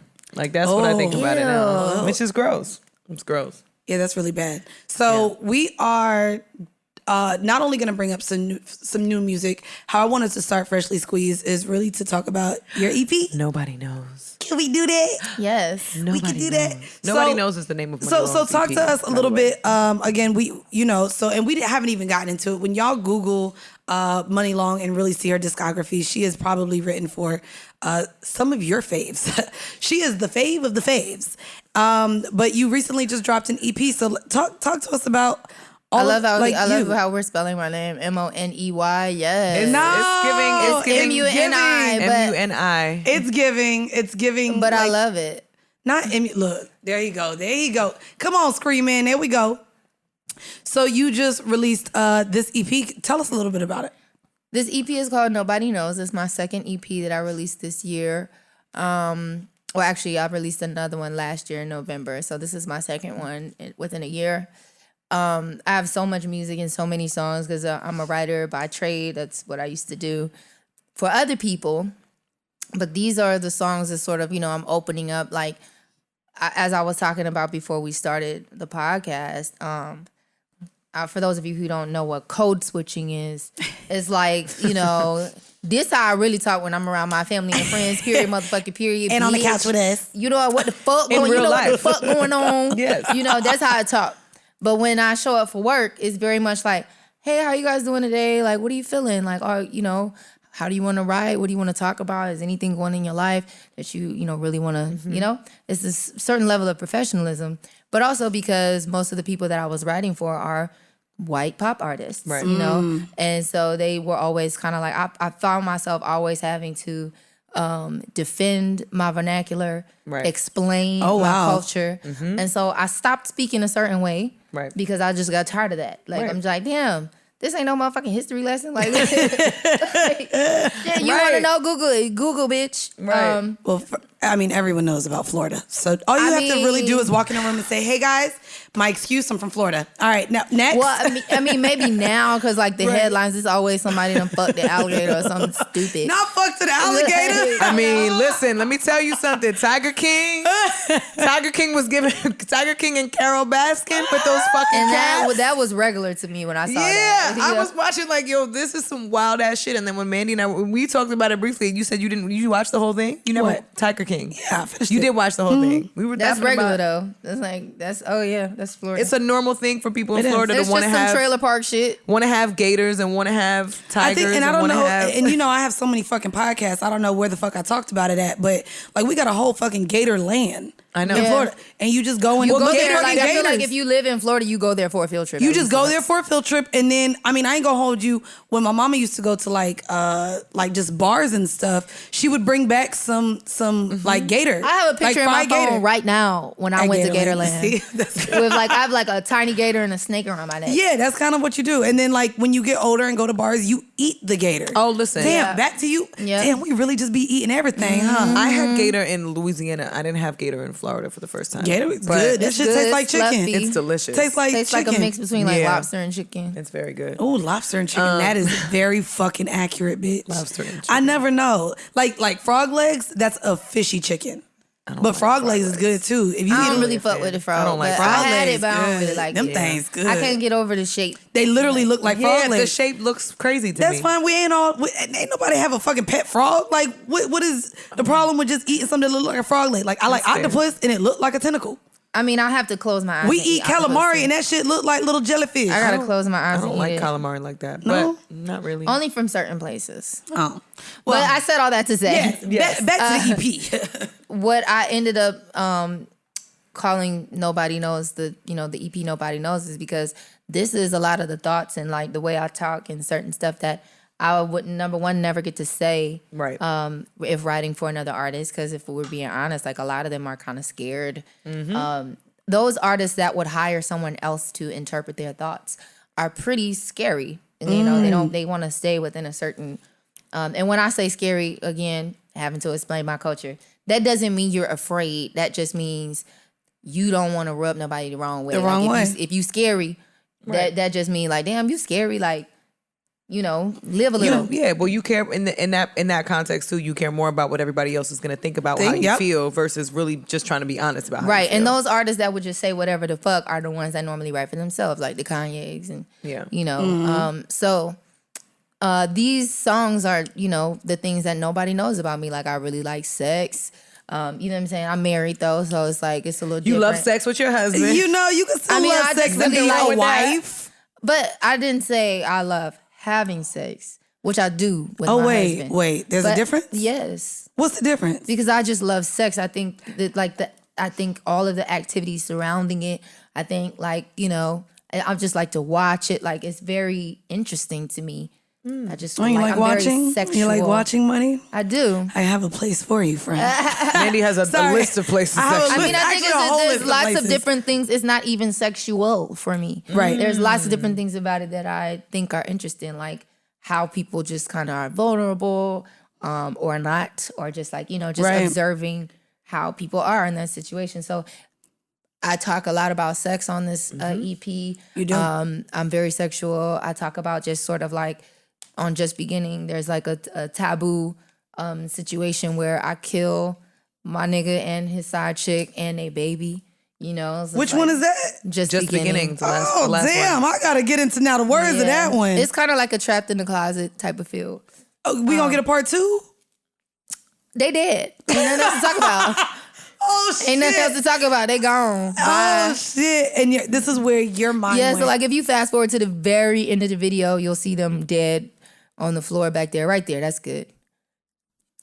Oh, they damn. both dead back there. Bye. You gotta go. That's deep.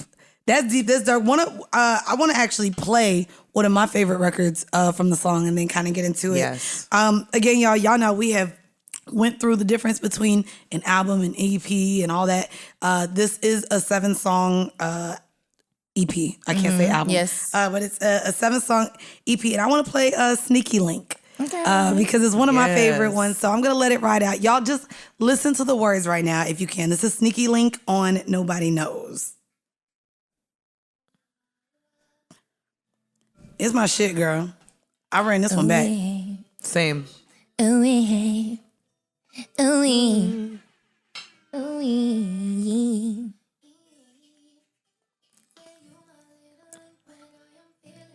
Feeling low, come over.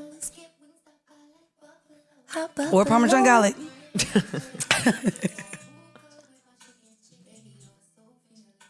Baby, you're so finger licking.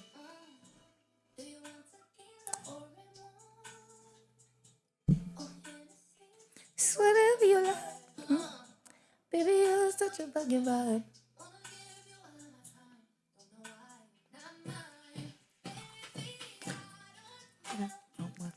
Sneaky link. Sex and Hennessy. What is that to me?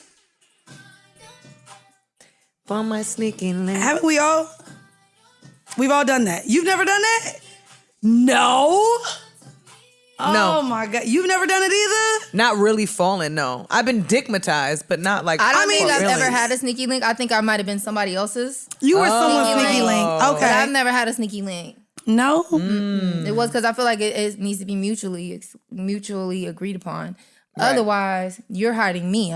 We're together. Right. Oh, okay. All right. So see, You're that hiding now me. is We're just together. definitions. To me, even a sneaky link to me, I mean, I guess someone has to be the thing sneaky. with here is because if you fall for them, like what she's saying is like, because it's third person. Like I'm just telling a story on this situation. But in this situation, I know I shouldn't be.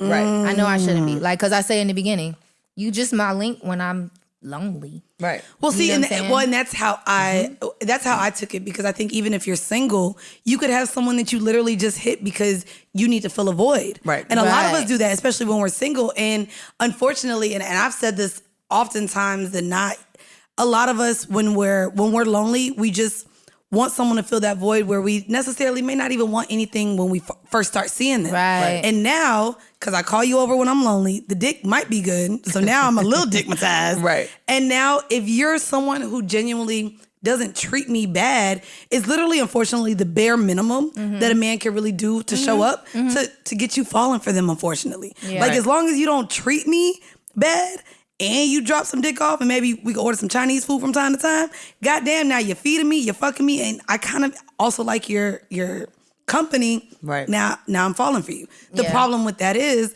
a lot of times when you give a man that much without requiring them to settle down, now you start feeling like the crazy person, like, fuck, I done fell for the nigga I wasn't supposed to fall for. Right. And now he gonna look at me crazy when I be Right. like, so what are we? And he's like, I was just supposed to come over for some Hennessy and some sex. Right. What are we doing? Why are you in your feelings? Yeah, you got to break up. I don't You think can't break let up it with go. someone that you never with. I mean, just stop talking to him. yeah, Oh, you just no, gotta. that's hard, bitch. I mean, it is what it is. I tried that. I think something in this situation. I think the only time I wasn't even a sneaky link. Like people knew we were. But Damn, you really thinking? How would you I had to think classify about this? it? Well, because I think in my mind, it's what makes it sneaky is the fact that someone's being hidden, right? So it's not like it's not a situation where you got two mutually single people who want to be single, who want to keep fucking around, and they want to, you know what I'm saying? Like it's not the Right. same thing. To me, a sneaky link is like one of us probably shouldn't be here. You know what I'm saying? Like there might be somebody else that we dealing with that might be upset if they knew. I had a situation though where it was like, we're not telling nobody about this, but I also don't like people in my business to begin with. So, Right. Just like you said, you didn't know I was even dating anybody, and then I popped up You were married. like, "Oh, I'm married." I was like, "What?" But like, Fuck that. I If that just- nigga ain't on your Instagram, it's a sneaky link. So, well, that would have been everybody in this. If I Everybody had in life, right? Yeah, because I only ever had one dude that I like brought around my mama, and was, was like before my husband was like, okay, this is serious, but like, yeah, I brought a nigga around my mama one time. see, the thing is, she I came don't into like town. people. I don't like people. Like, I gotta really like you to sit in your shit. Right. You know what I'm saying? Yeah. Because I don't know if you remember the first time we met, I was pretty quiet. You were very quiet. You know what I mean? Because I'm just kind of like, let me just see what Let you me feel what this you, out. What you about to do? You're an observer. Yeah, like I just need to see what you're gonna do. And that works for me because then it takes the pressure off feeling like you have to like vibe, like you have to force a vibe, because I'm very much a person that's like, okay, well, this is me, ta-da, ta-da, ta-da, ta-da, and then either, you know what I'm saying, either we're gonna click Yeah. or we not, and so that made it very easy for us to click then, because it was like, well, you don't have to do much because I'm gonna just be here loud talking. No, Bridget filling the is a very space. great host. She's she And- Oh, yeah, always she will is. make you feel She had a welcome whole and warm. Trying to make everyone cool. She had a whole charcuterie. charcuterie. Charcuterie. The charcuterie board. That's what she had. God damn it. Wine and cheese There we bread. go. For those Wine, of you- cheese, and crackers. For those of you who don't know, Florida is 49th in education. We're not gonna do that because I graduated top of my class, bitch. It's not that No, hard. That's Don't not do that. great if it's 49 out of 50. It ain't But it was that the hard top to of my do, class, is it? and we have big schools. So that means you know all of your shapes and colors. all of them. Wait, I just got it. I don't like that. You was really trying to be funny, bitch. I had AP classes. It's more of okay? AP is very AP for y'all was very regular for We us. all- No, because participate. we got college credit if we passed the AP exam. Which college? Which college? Hey, look, Park they Foot. got it. Y'all missed it. Which Y'all college? missed it. Oh God! Don't do this. I'm so sorry. I'm so sorry. No, but it's true. I really But yeah, like. she a good host. That's all I wanted to say. but I also Look, now she want to take her compliment back. bitch, yeah. she's like, well, never mind, bitch. Fuck. Because it was only one type of cheese any motherfucking way. It Right. was. It was cheddar. It was an aged English cheddar. Look, oh, not the age. It was aged English cheddar. How old was that thing? I don't know, to be honest. It just said I like an age. It was aged. It was low. aged. I'm just. It wasn't petty. mold. It wasn't moldy. It was No, aged. it was good. aged like wine. Aged. Good cheese. No, I think it's really important to be private, and I didn't really value the privacy. Well, actually, it's not true. I went the opposite direction. So I valued the privacy in the beginning, and then I was like, oh, nobody is into the privacy thing. So I'm gonna just give it. I'm gonna just expose well, my everything. thing is like if it gets to the point where I know all your friends, we hanging out, we all going to dinner together. You know, like I'm not like okay, so you fucked this up, not me, because I didn't introduce him to none of my friends. Oh wait, okay. So tell me how this works, because I ain't even gonna hold you. That's what, like where I am.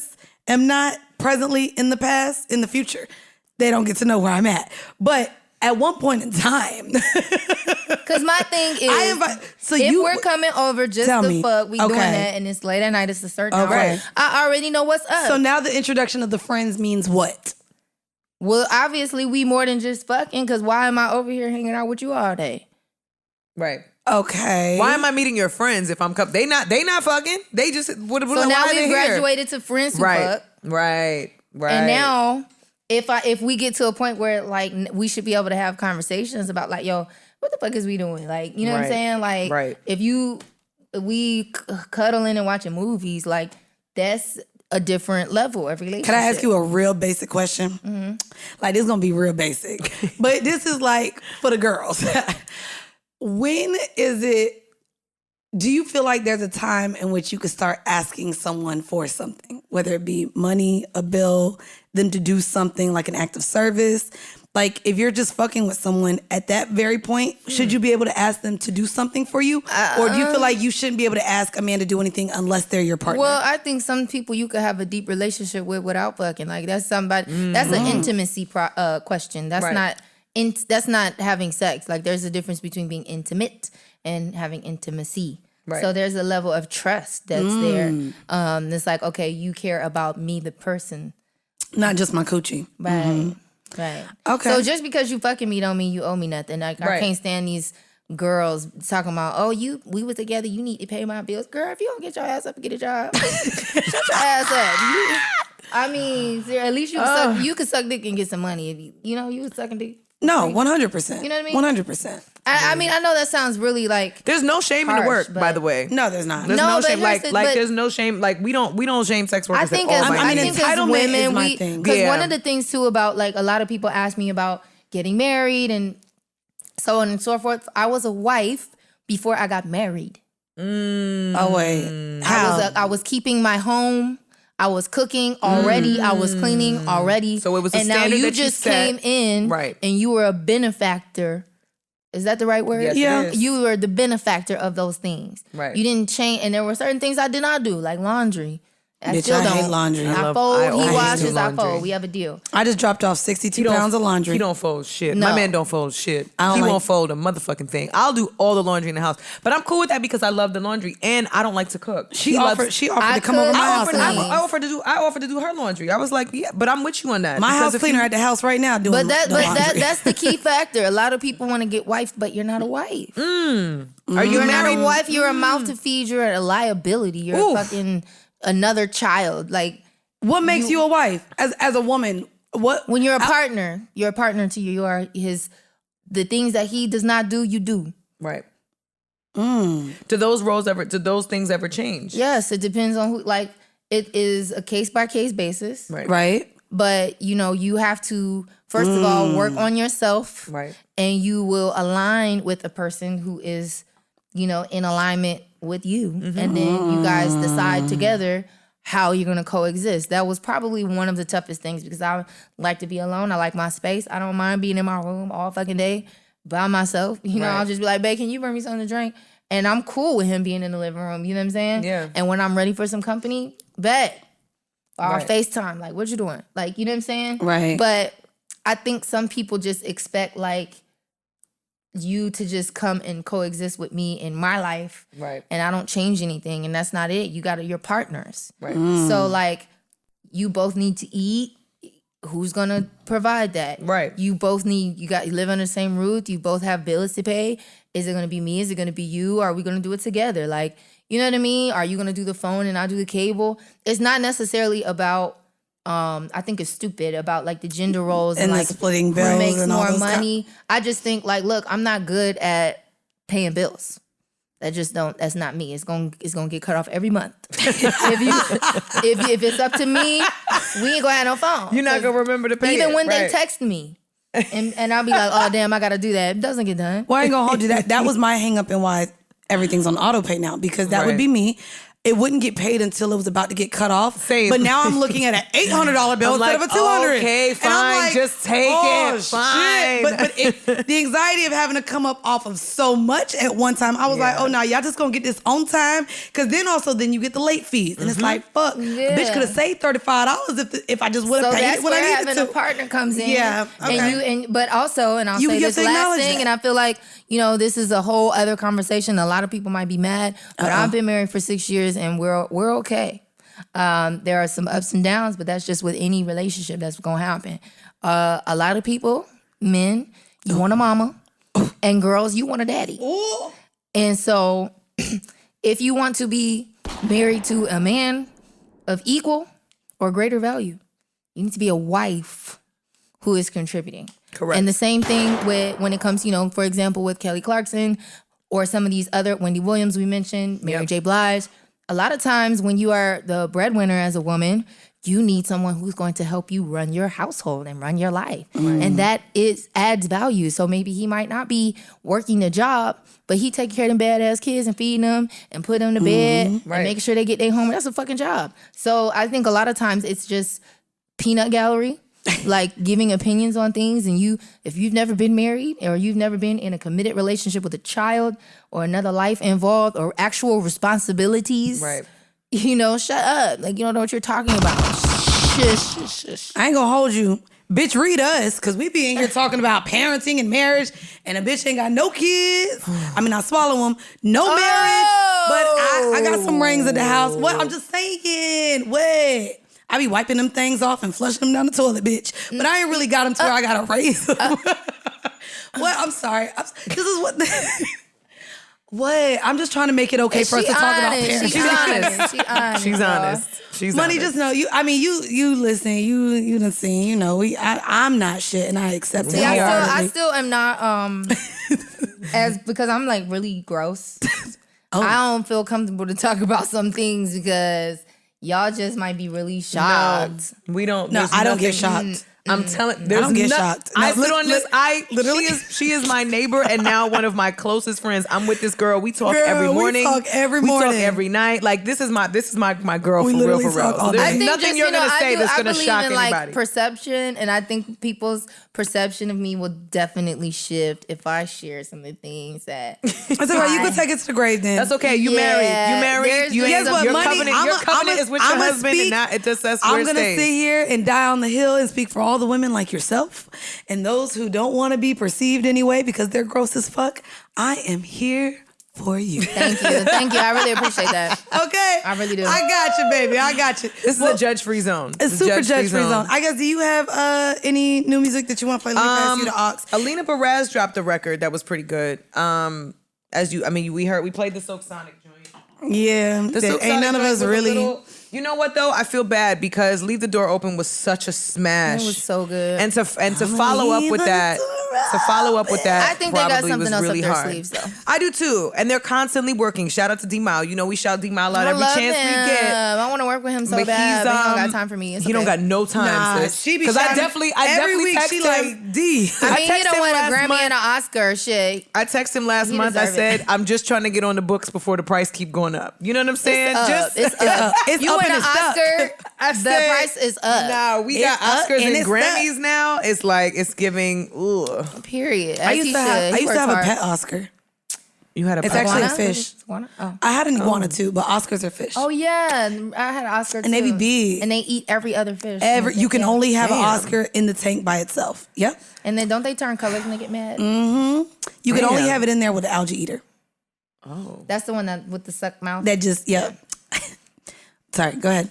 And I'm the nerd. I'm happy that you got a little nerd in you. I ain't gonna hold you, bitch. My mama white. We grew up with pets. A whole bunch of them, bitch. Nah, we Rabbits, didn't have no gerbils, pets snakes, like finches. that. No. Like we had literally everything. Finch. That's a bird. Finches was little birds, and then the cat ate it. No, we didn't. And have then my no, cat, I had Tom a and cat. Jerry. girl, and then I had a Right. then I had a dog named Trigger. He ate Iverson. Iverson was my rabbit. Oh yeah. Oh, all of our pets just started killing each other at one point. So y'all wasn't watching y'all kids. That's what it sound like. Don't do that. Fuck them kids. Fuck them kids. We put them all in the backyard, and then they just went at it. Damn. Oh, yeah. it was survival of the fittest. It was definitely Hunger National, Games. It was National Geographic out there. It was the Discovery Channel, bitch. Oh man, Growing up. That's crazy. All right. Well, speaking of growing up, Alina Baraz has literally she cannot lose with She me. can't. You know I what I'm like saying? her. Since 2015's Urban Flora, 2015, she has literally been dropping heat. And this was a single that she put out about a week and a half, I guess last week and a half ago. And I've been missing her voice. I really have. She's one of the few people that I've seen live that sounds exactly like the record. And I was very pleased when I saw her at Coachella a couple years ago. So shout out to Alina Baraz. This is something she dropped called "Alone with You." I love her name. Mm-hmm. I do like her name too. Alina Baraz.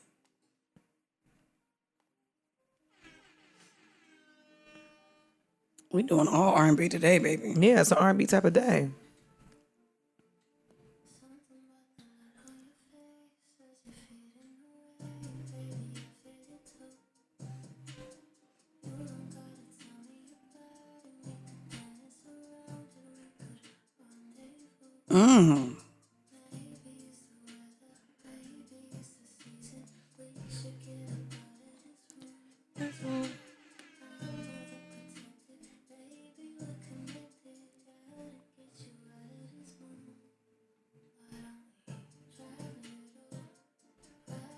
Oh, I like this. Find a place where I feel.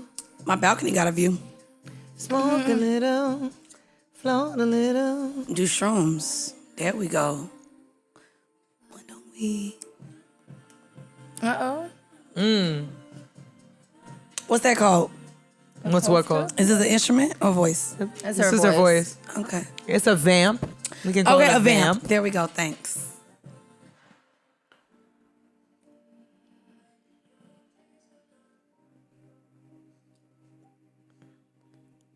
This is definitely shroom music. This Yeah. is shroom music This is shroom for music as hell. sure. Not that I know anything. But also, Even her, right? oh, Allegedly. Yeah. well, I was just on them things Friday, bitch. So I was also like, give the- me them stems. I also like the format of this song. Like it feels like a vibe. Like she kind of freestyled this a little. But also, when your days are long, I'll be at the end of them all. Bitch, I'm about to text that to all my sweet. niggas. They getting that bar. Sorry, what? If you had a long day, just remember, you come home to me, boo. Exactly. Pull a triple, breathing life into you. Well, it depends on what time of the week it is. All right. But Pull a triple, what's that? Fucking 3 times? I would assume so. I know that's I don't have time right. for it. Do it right the first time. No, girl, no rounds. I want to go to sleep. You just want one and done? Oh, you a one and done? I want to go to sleep because the one round is going to be a long time. No, I don't want 45 minutes. Give me 3 12-minute rounds. I feel like the first round girl, you never gotta put on counts. some tantric music. I feel like the first round never counts. The first round is like it's like the warm up. It's the warm up nut. You get it out the way and Not then the you keep warm-up. going. All right, J. Yeah. Cole. I mean, No, you no. gotta have tantric sex, and that's different.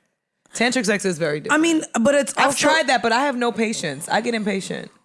I get impatient, then I get tired. So like the second time around, I'm like, all right, I'm over it. Please, just get me there.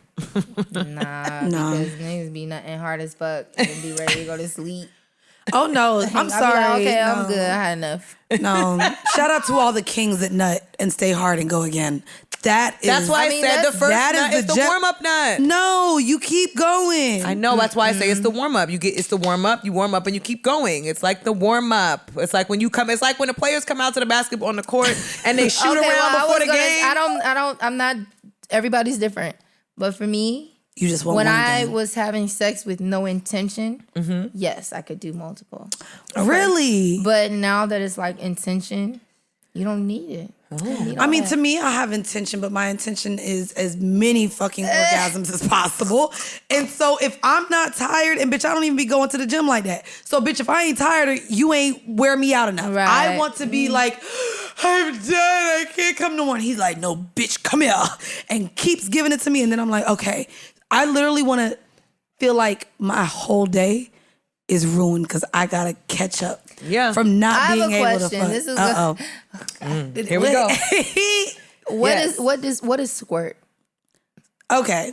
We're not going to get into the science of it, but first of all, we're not getting squirting into is the science? No, because I don't believe in the science of it, really. Just know it is the best feeling to happen. What is the substance? Girl, it don't matter. It's a little bit of everything, girl. Because this is an argument. So just know it's a different fluid than piss, but may piss be found in it if you put it under a microscope, sure. But at the end of the day, it don't matter. I mean, it feels, when you squirt, you feel like you pee. No, because it come out a different hole. No, I'm saying it come out your coochie hole. No, because you know sometimes when you pee, know, but it feels and it like, feels really good. Like if you've been holding it, and it feels like like you know. So that's what squirting feels like, though. It feels, the pressure that comes right before feels like you have. Which to is pee. why a lot of women can't squirt, because if you're with a partner that maybe you're not fully comfortable with, because I ain't gonna hold you. That you about to bitch, pee. it might be pee, and you just gotta really be ready to let it loose. Whatever. And sometimes you just gotta pee. 50-50 chance. Sometimes you just gotta pee. Well, what if you make sure you go pee before you fuck? Well, no, that's the thing. Like, I had one guy that really liked for me to squirt, so he would like feed me bottles of water and Ciroc. Like prior to, he would want me to be like have to pee. So this where the conversation comes in about your diet. Like, no, you want to make sure that you have a good diet because you're not 100%. trying to have like acid. Always. Well, and that's the thing. Squirt Always. literally comes out clear and doesn't have a smell. Right. Like, so it's not But pungent if you're eating like piss. McDonald's or like Sweetie Meals. Or bitch pork, apparently, like Sweetie meals. Do we know what's in a sweetie meal? Do we know what that is yet? I'm gonna assume a sweetie meal Because has all of the sauces that McDonald's carries all together put onto a sandwich. There better not be not a single cube of ice, because you know know what? sis love to be icy out here. I Don't also put no feel ice like, in my meals. Not the icy ketchup. It's gonna be icy not an ketchup. icy ketchup. You know what? I feel like it might be a McRib on top of a filet of fish. Not a McRib. Oh wait, A they have Big it. Mac. Wait, details on the promotion. They got it. Okay, a Big Mac, a 4-piece chicken McNugget, medium medium fried, fried, medium medium Sprite, tangy barbecue sauce, and something called Sweetie and Sweetie. sour. Now, where is all of this food going? Because this girl Apparently is small one- as hell. It's no way you eating all of that This stuff, is feeding girl. a family. Maybe she isn't eating it. She probably isn't eating it. She's just posing with it. I mean, shit. Selena said her diet was eating pizza. Remember? And you know what? These girls are in their early and mid 20s. So you know what? I remember being in 23, 24 and being able to body a number 2. She taking big shits. that's what it feeling is. nothing at She's all. taking a dookie. That looks Nah, crazy. This does look crazy. I ain't gonna hold you. Fries can be more than a side. So she Oh, put fries she's on putting top of fries the on Chicken nugget burger. sandwich. I ain't gonna hold you. Fries on a burger is good. All the ketchup on top of the bun don't eat it. I've never done that because I don't know really, about and that. I'm kind of like OCD when I eat my fries. I like to take one fry and take the ketchup and line it on the Okay, fry. that is extra. I'm that way too though when I make That is food. extra. Parks just judged you. I really I don't know like if you saw his it. face. Parks just I judged do that. you. I do that. Like if I'm at home and I'm making my man a burger, I'll line up the ketchup perfectly. Ketchup on is the nasty bread. as fuck. She doesn't have. But ketchup it's in her like house. it's like part of the process of eating the fries. It's kind of like I enjoy doing that. Bro, she literally has a picture of the ketchup on top of the bun. It looks nuts. With literally, I think that's chicken just for tenders. that's just for demonstration purposes. She's not doing that for real. You don't can't- think she it is? can't- it I mean, can't have you be the seen her pack- eat? Have you seen her eat? Like, okay, everybody does this who likes ketchup. Like, you take the burger and you put the ketchup on the spot you're about to bite. Yeah, always. Cause like That's you got long disgusting. I don't know nails. about I'm just ketchup. speaking I'm from not a girl. putting Like ketchup you on don't the want to nugget, though. eat the burger like that because now you're gonna have ketchup under your nails. Right. Oh, and her nails be Correct. like her nails. Her nails Yeah, are as that's long as not. yours. Yeah. That's not functional. I mean, I'm not gonna lie. I think that this is interesting because she's able to get away with this meal because she is so absolutely beautiful, stunning, with a body physique that looks the Now way it you does. know what? And Because girl, Adele love, before she lost weight could not have came out with her own McDonald's meal. I was gonna say because why Lizzo don't have a McDonald's meal you yet? feel me? Oh no, because they would drag her for filth and be like, "This is why she's unhealthy." And Which she is- probably which- could sell the shit out of some Which McDonald's. is, which is shows crazy. it. Which is crazy because not for nothing, I would rather see what Lizzo eats and loves at McDonald's than Sweetie because I'm Right. not believing Sweetie even eats this and enjoys this for real. I'm not I buying. I mean, but if I didn't see saw how it, Sweetie if I eats. didn't see it myself, I wouldn't believe it. yeah, no. But she's also from the Bay, and I went to school, and I used to live in San Diego when I was like 13, 14 in ninth grade, and they do eat shit like hot Cheetos with nacho cheese on top.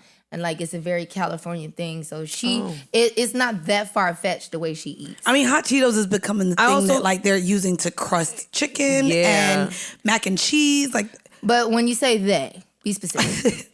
The whites. People, yes. Yeah, I was going to say it's a because lot of white people when you doing actually that. have a seasoning cabinet, you do not resort to using chips to season your food. I'm so sorry. You just don't. You don't. Because that's called cayenne pepper. There we go. Valid. And see, Parks is a chef, so he can sit here and actually. He has a whole seasoning cabinet. I'm still waiting to try the lamb chops from the backyard. No, this is. I'm not surprised because Bridget is a foodie. I love every food. time we ever have gone out, and she just takes me to the most awesome food places. I pick the restaurants that always. And I ain't gonna hold you. Her man, my ex man, whatever, and everybody else hates going out with me now. Because I can't physically eat a lot. So I'll take 3 bites. I'll be starving. I'll be like, I'm cranky. I'm hangry. Let's get to somewhere to eat. We go. I have 3 bites. I'm done. Yeah. And I just got to look and watch everyone eat. We went to Philippe's. Oh, I knew you were going to bring up Philippe. Oh, good. More for me. And you know Philippe's is everything is family satay. style. Family. Oh, God. Chicken satay, the lettuce cup, the lettuce with the chicken cup. And the velvet chicken, you know, it's like, it's a vibe, right? We had the pepper sea bass. All the things. Mandy literally had a bite. We had like scallion. So you're not one of them trifling friends who, if you only took 3 bites, you don't want to pay for nothing but your drink. Nah, Mandy will pay for the whole shit. Well, now because I got money, but back when I didn't, like, I'd be like, no, bitch, separate. No, I had a lemonade. Separate. Well, I had a lemonade. I had the gastric sleeve, so my stomach literally doesn't have the space. It just doesn't have the space. Yeah. So when I go out, I'm like, let's do Asian. That's why I like raw food. Give me like dim sum, like crudos. Well, like just raw, thinly cut fish or appetizers.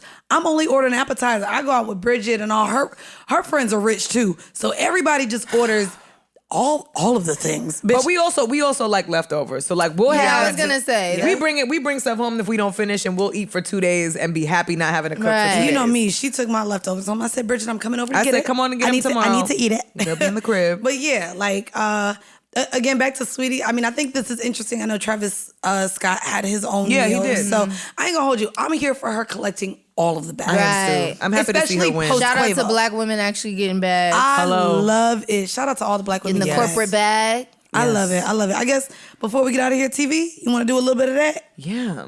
Did we miss out on anything else? I don't know. Did you want to talk about anything else? No. No. And I dragged you. I forced you to watch Kanan last night. Thank you for sitting through it. Yeah. Oh yeah, the book of Power, the book of Kanan. Yes. I love it. I'm really loving all the things. I love The Shy. Season finale. Did you watch? My husband be watching stuff without me, and I be walking in the middle of it. I think y'all was about to argue. We used to fight about it, but now I'm just like, oh, okay. What I do is ask him 1,000 questions about what happened, and so we don't do it again. Yep. So what's gonna happen is now I'm not gonna catch up. I'm not gonna watch it. You just gonna tell me everything that happened. You gonna fill me in. Oh, so she cheated on him? Okay, cool. Well, why he mad? What happened? That's how you gotta do it. He starts scratching. Like, that's how I know when he pissed. He starts scratching. Like, he be itching. Parks, do you get in trouble for watching a show? If you ever watch a show without your fiance, does she get pissed? You would never. You would never. Look at this stand-up honorable man. I love it. Because I ain't gonna hold you. Like, especially if I put you onto the show, don't you dare think you could go home and watch it without me. Well, you know, what the fuck are you doing? Another thing about Virgos is when we commit crimes, we actually get away with them because we never speak of it again. Oh. So, like, so, yes. So okay, girl, you done talked about do you tell your husband your video. You getting real violent, girl. Oh, absolutely. I'm never telling you because I'm getting away, but I don't want to go to jail. So what I do is if I ever do watch something, he'll never know. I'll sit there and watch it again. I'll watch it again. See, but that's too hard in my house because I'll go into the TV and I'll see who's. I'll see the shit that's like watch again, and I'm like, yo, you watch this without me? I'm not gonna tell y'all all my secrets how I get away with stuff, but just know you gotta be smart. Watch again, girl. You gotta be smart. You gotta think. I see the watch again, I be pissed. I'm like, so no, you watch don't, this without girl, me? because we all sharing passwords, bitch. I got so many different passwords. I be like, that wasn't even me, bitch. I just signed into my shit with you. You literally just say, listen, the way I gave my sister my somebody password. Somebody must got my password. Oh no, it ain't somebody. You just gotta. I gave my cousin my password. I'm gonna start blaming everything on everybody else now. That's all you gotta do. We must stay logged in at the hotel. Damn.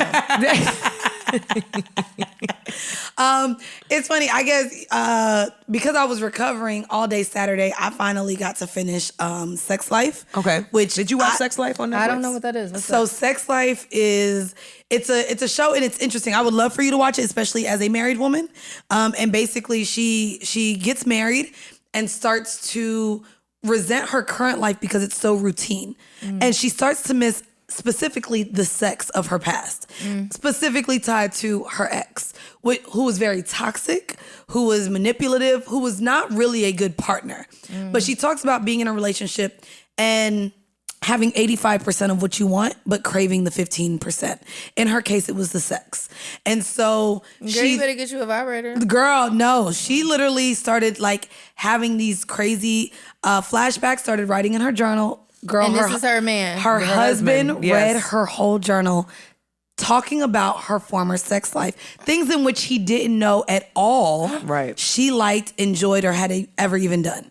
And so it like takes you along this journey of this husband trying to show up sexually who he isn't to her to help mend the marriage, but This also is the her, ex. This is the Yes. ex. And her fighting with, wondering if she He look married like the right he ain't person. shit. Girl, that's her husband Yeah. in real life, on top of that. Yeah, they're together in real life. In real life, Okay, so they got real good chemistry. it's Yes. a whole lot of sex, bitch. That's Yeah. why I love it. I was like, ooh, bitch. You nasty. Girl, I am. And I was like, this is great. Meanwhile, she breastfeeding her baby, thinking about this man. Like, I will say it's a mess. there were two things. Spoiler alert, spoiler alert, spoiler alert. There is a scene where they go to a sex club, which is a sex house, sex club. I don't like the dynamics that were showed in this show specifically. So anyone considering it, please take this scene specifically with a grain of salt, because I don't believe that that's how the other couples act. And there are really like, Her husband fine. What's wrong girl, with her? both of them. And listen, normally I can't watch white shows because they all look alike. But everyone here, I'm able to distinguish, and they all look good. I ain't gonna hold you. Well, speaking on that, I hate that white women are allowed to have this kind of freedom sexually on TV and black women aren't. Even in real life, I really Right. hate that, It's because true. I think it also is a cultural thing, because we get called whores. Well, if we, but shout out then Michaela Cole. right. She had the HBO special. Look up Michaela Cole. God man, damn it! I can't think of the Isn't she name. British, I can't though? think. Yeah, she's yes, British. but But she. that British black women aren't considered African American. It's different. It wasn't chewing gum. It was No, it wasn't the other chewing- one. What's the other one? Do you see the name? I know of what it? you're talking about, though. I May Destroy You. I May Destroy You. Yes. But European black and African American are different. Well, yeah, I mean, because, no, because 100%. They're 100%. they're received from the world. Yeah, to the because world they're differently, they're too. perceived as exotic. I mean, I will Right. say that's why I really loved even talking about music, and you even going back to you saying that certain artists won't say certain things. Right. That's why I really did enjoy the take from Jasmine Sullivan. Yeah. And her whole face. Compilation. But that's what I'm saying. In black culture, it's considered a whole phase. White culture, it's just hooking up. It's regular. It's regular.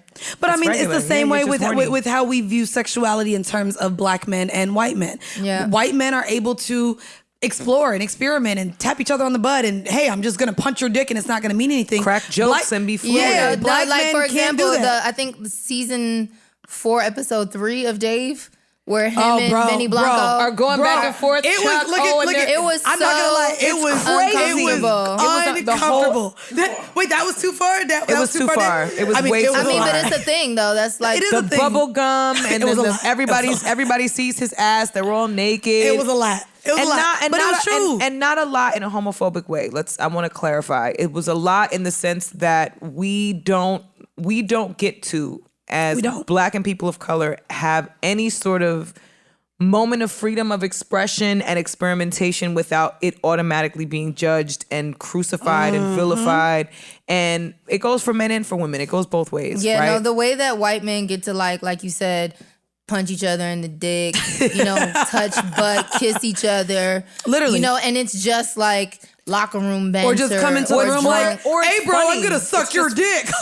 or it's just funny. Or it's just funny. it's I was like about to say, streaking. slapstick. It's joking. Right. That's not a It's black joking. thing. You will never. I mean, I won't say never, but it's very rare you're gonna catch a black man streaking through the Super Bowl or things like Yeah. that. Just doesn't. You get your ass whooped doing shit like that. You know what I mean?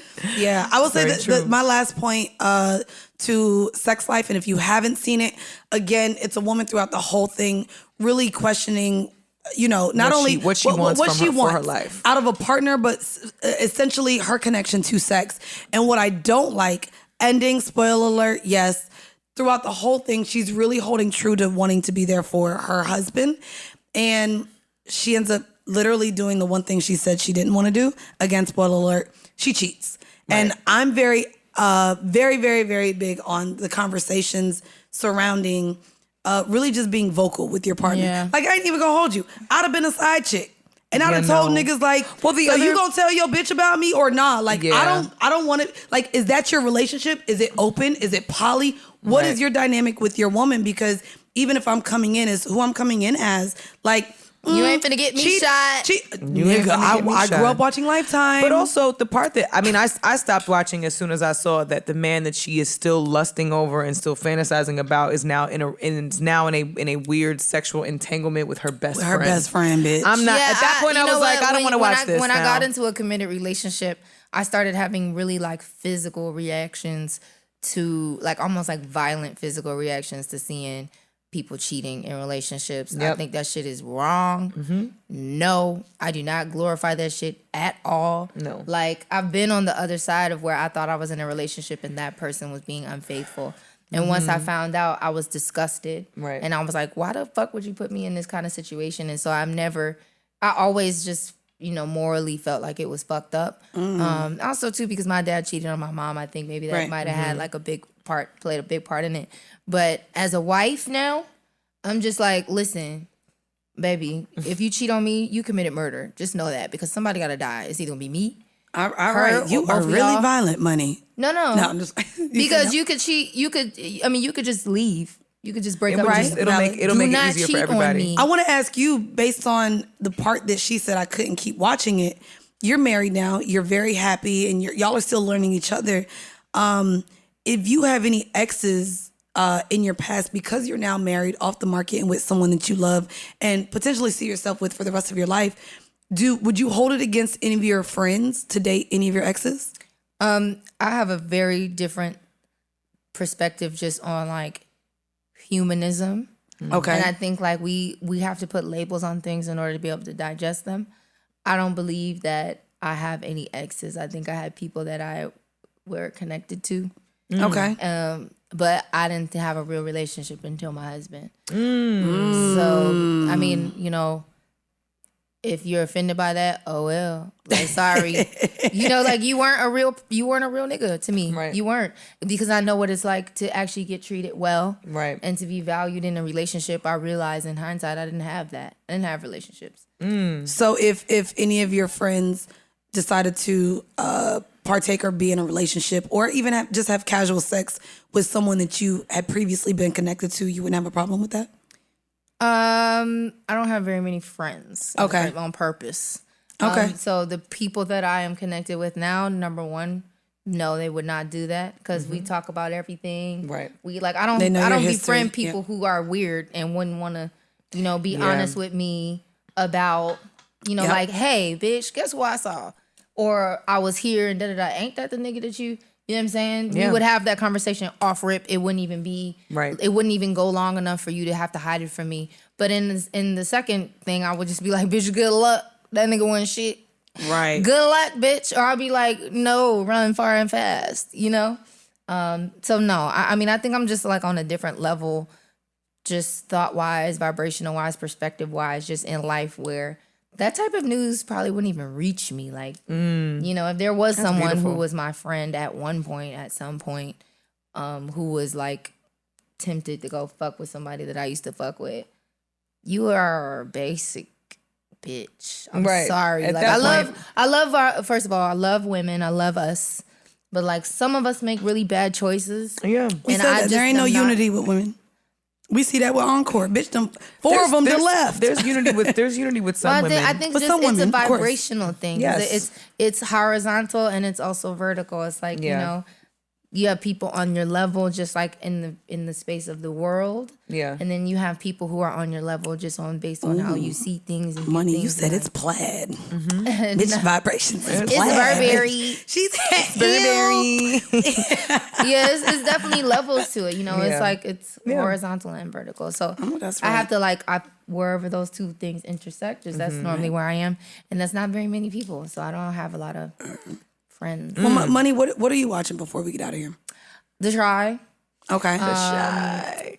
Canaan, the book of the power, the book of Canaan, and I read a lot of books. So right now I'm reading. That's like TV for me, audiobooks. I'm reading A Court of Mist and Fury. It's a series. It's like fairies. It's kind of like Harry Potter meets Twilight. What is this called? Really I need this immediately. It's really good. I'm about to find this right now. What's the name? I'm like, look it up because that's up my The alley. first one, the first book is it takes a while to kind of really start unfolding, but once it does, it's really, really good. Sarah J. Maas is the author. That's the author? Okay. Yes. And the first book, I have thousands of books, literally. I read so much. I love to read so much. The first book is called A Court of Thorns and Roses. The second one is Throne of Glass box set is. Yeah, no, she has a whole bunch. Oh, I see. Are they all connected? Yes. Like so the Hunger first Games one and you shit? start with is A Court of Thorns and Roses, and then I'm now on A Court of Mist and Fury. I'm halfway through that. Okay. And then there's like 7, I think. And then it goes into like the other Throne of Glass series. So yes, you said it's like a combination of Harry Potter. Yeah, Twilight. so like in Harry Potter, they have sci-fi spin-offs shit. where Me they too. just talk about Ron, and then they talk about Hermione, and then they talk about like Assassin, I believe, is one of the guys that's one of the ancillary characters in the book. I love that. I love sci-fi, so Yeah, I'm here for it. it. It's really good. Fate. There's a show on Netflix called Fate: The Winx saw that, Saga. yeah, I that- love it. that was I good. started watching it. I'm a big fan of that. Yeah. I love the sci-fi man. fairy shit. What else am I watching though? I have I really want to see Old, that M. Night Shyamalan Yes. movie. Same. I'm a big M. Night Shyamalan fan. I want to would watch Black Widow, the Scarlett. What did you think about that? Oh, I haven't seen it yet. But you talking about the lawsuit? Yeah. Yeah, get your money, girl. Because the thing is, when you are I really feel like contracts a lot of times, until you are in a position of power or you are in a value seat, it only benefits the corporation. And so like she's in a position now where I would love for more, people of color to take action like this when they've been wronged. But I mean, they cheated her. Yeah. Yep. Can you explain what happened though So for those basically, of y'all who do not know? from what I recollect, from what I read, she is in Black Widow, and part of her contract was that she makes a lot of her money off of the box office, which is physical in theaters.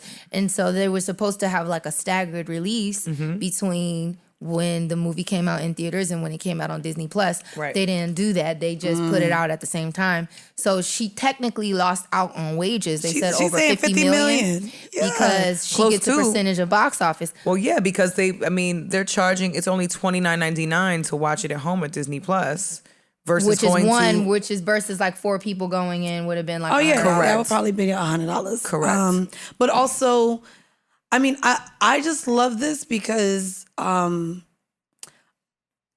a lot of people don't know what's in their contracts. And again, Right. I think what's crazy is we don't even grow up knowing what really contracts are until you're in Right. certain industries or until you're an entrepreneur. And now you have contracts because when we go and apply for a job, we interview, we know what the job title essentially is and our salary. Correct. Never do you really go in and read that contract. You just go in and they're like, you need to sign here, you need to sign here. Here's the code of conduct, sign here. State that you've read all of this. Right. And 9 times out of 10 for a lot of the corporations, bitch, I've worked at Fortune 500 companies. Can't tell you really what was in those Right. in my deals as far as my salary, my benefits, sure. But again, you just know, all right, they're gonna start 30 days after you get here. This is the pension. This is what gets put in. You really don't understand anything. I mean, I know people now that still don't understand the breakdown of their checks. Where the taxes go, what they're owed. Like a lot of people just go, you said like, bitch, I need to understand this. What's that? Right. What's that? What's that? Now what's that? But I really like that she clearly knew what she was owed and that they breached Absolutely. the contract. Absolutely. And again, I do hope that this works out for the best of her and it works towards everyone really looking into their contract and making sure whoever they're signed not to even just operates how they need to. But also, some of these corporations need to learn that people are going to come out and hold you accountable to this type of shit. Because I mean, even if she's read the contract through and through, there's still, ultimately this was more about a Disney decision than it was a Marvel decision, right? Disney decided to do what they needed to do for their own gain. And Marvel was kind of like, all right, cool, I guess. I mean, they're looking at it from a money standpoint too. But even within knowing what your contract says, sometimes you still need to have the balls, just like Scarlett Johansson has the balls, to come up and say, this is not working, this is not right. Y'all have wronged also me. too, when you have things that are like unwritten, like things you're that forging haven't a been path. decided, right? Yeah, because I don't know if there's ever been a time where we had to deal with streaming and physical at the same time. Right. So a lot of times, until you have somebody who speaks up, a new law is not written. Correct. And so, if we had this situation where Napster, that whole thing with music, if people had foresaw that streaming was going to become a thing, because obviously in that moment it was very short-sighted, like, how dare you put my music on the internet? And they didn't have the foresight to create laws to protect people in the future. They just wanted to get a settlement. And when I'm speaking of I'm speaking of Nirvana. Yeah. Metallica, excuse me. Yeah, you're right. Metallica, I'm just speaking of it's the rock band that was the middle of that lawsuit. If they had the foresight to think about the future, even for themselves, because I'm sure their music is on streaming platforms as well, they could have helped to write the law that would have protected us from what is happening right now, which is streaming has grossly devalued music, and you have to get 100 million streams or like 250 million streams to make $1 million, which is going to be split between God knows how many people. Right.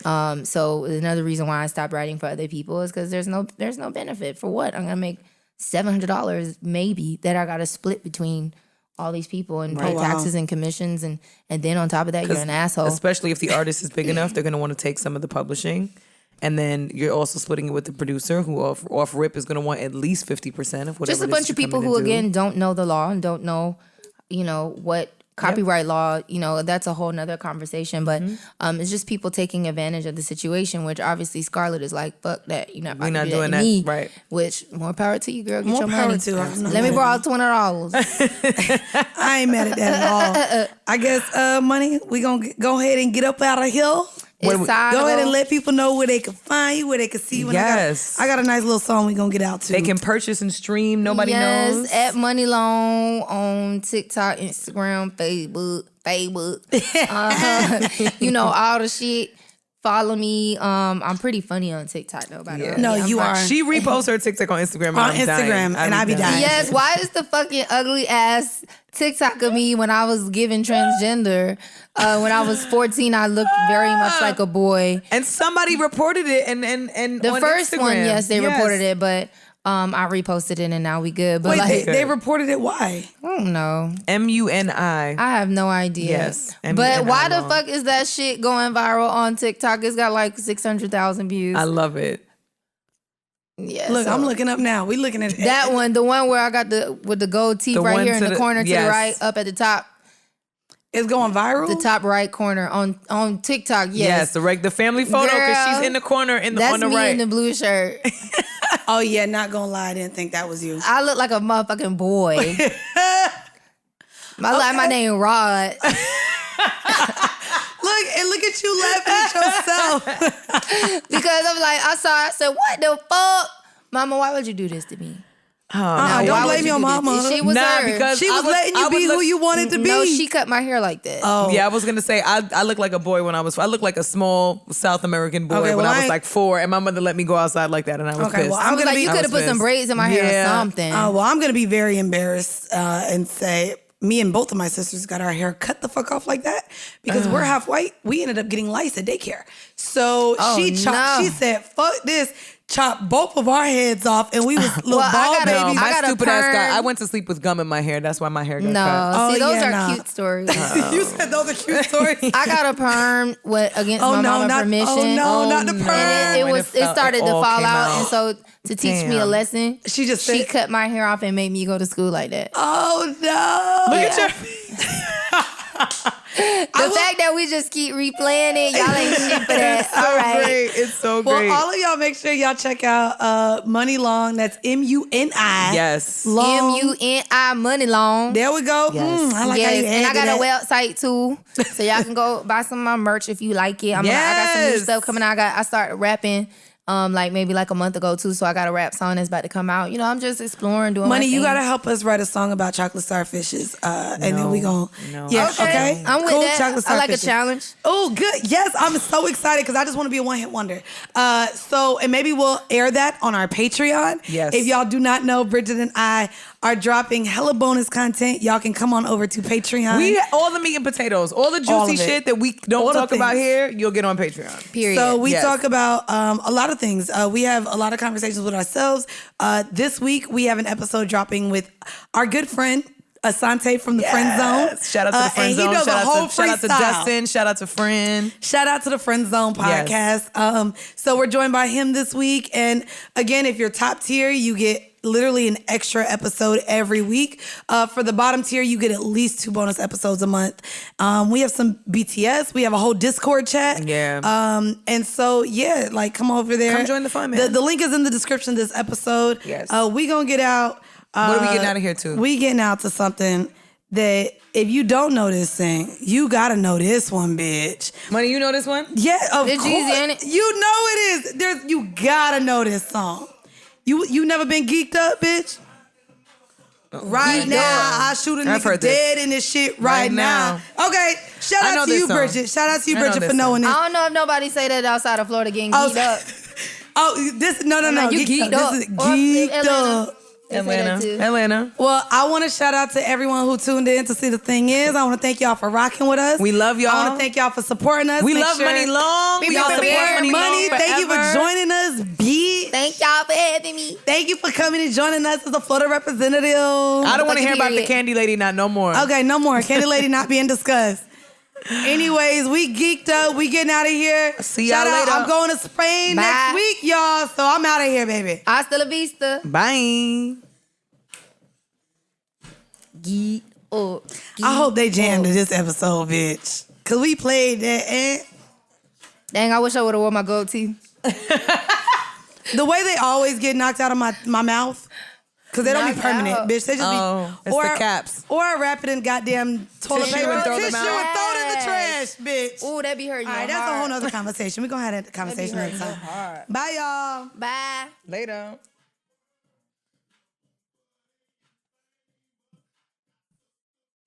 Is this Fabo?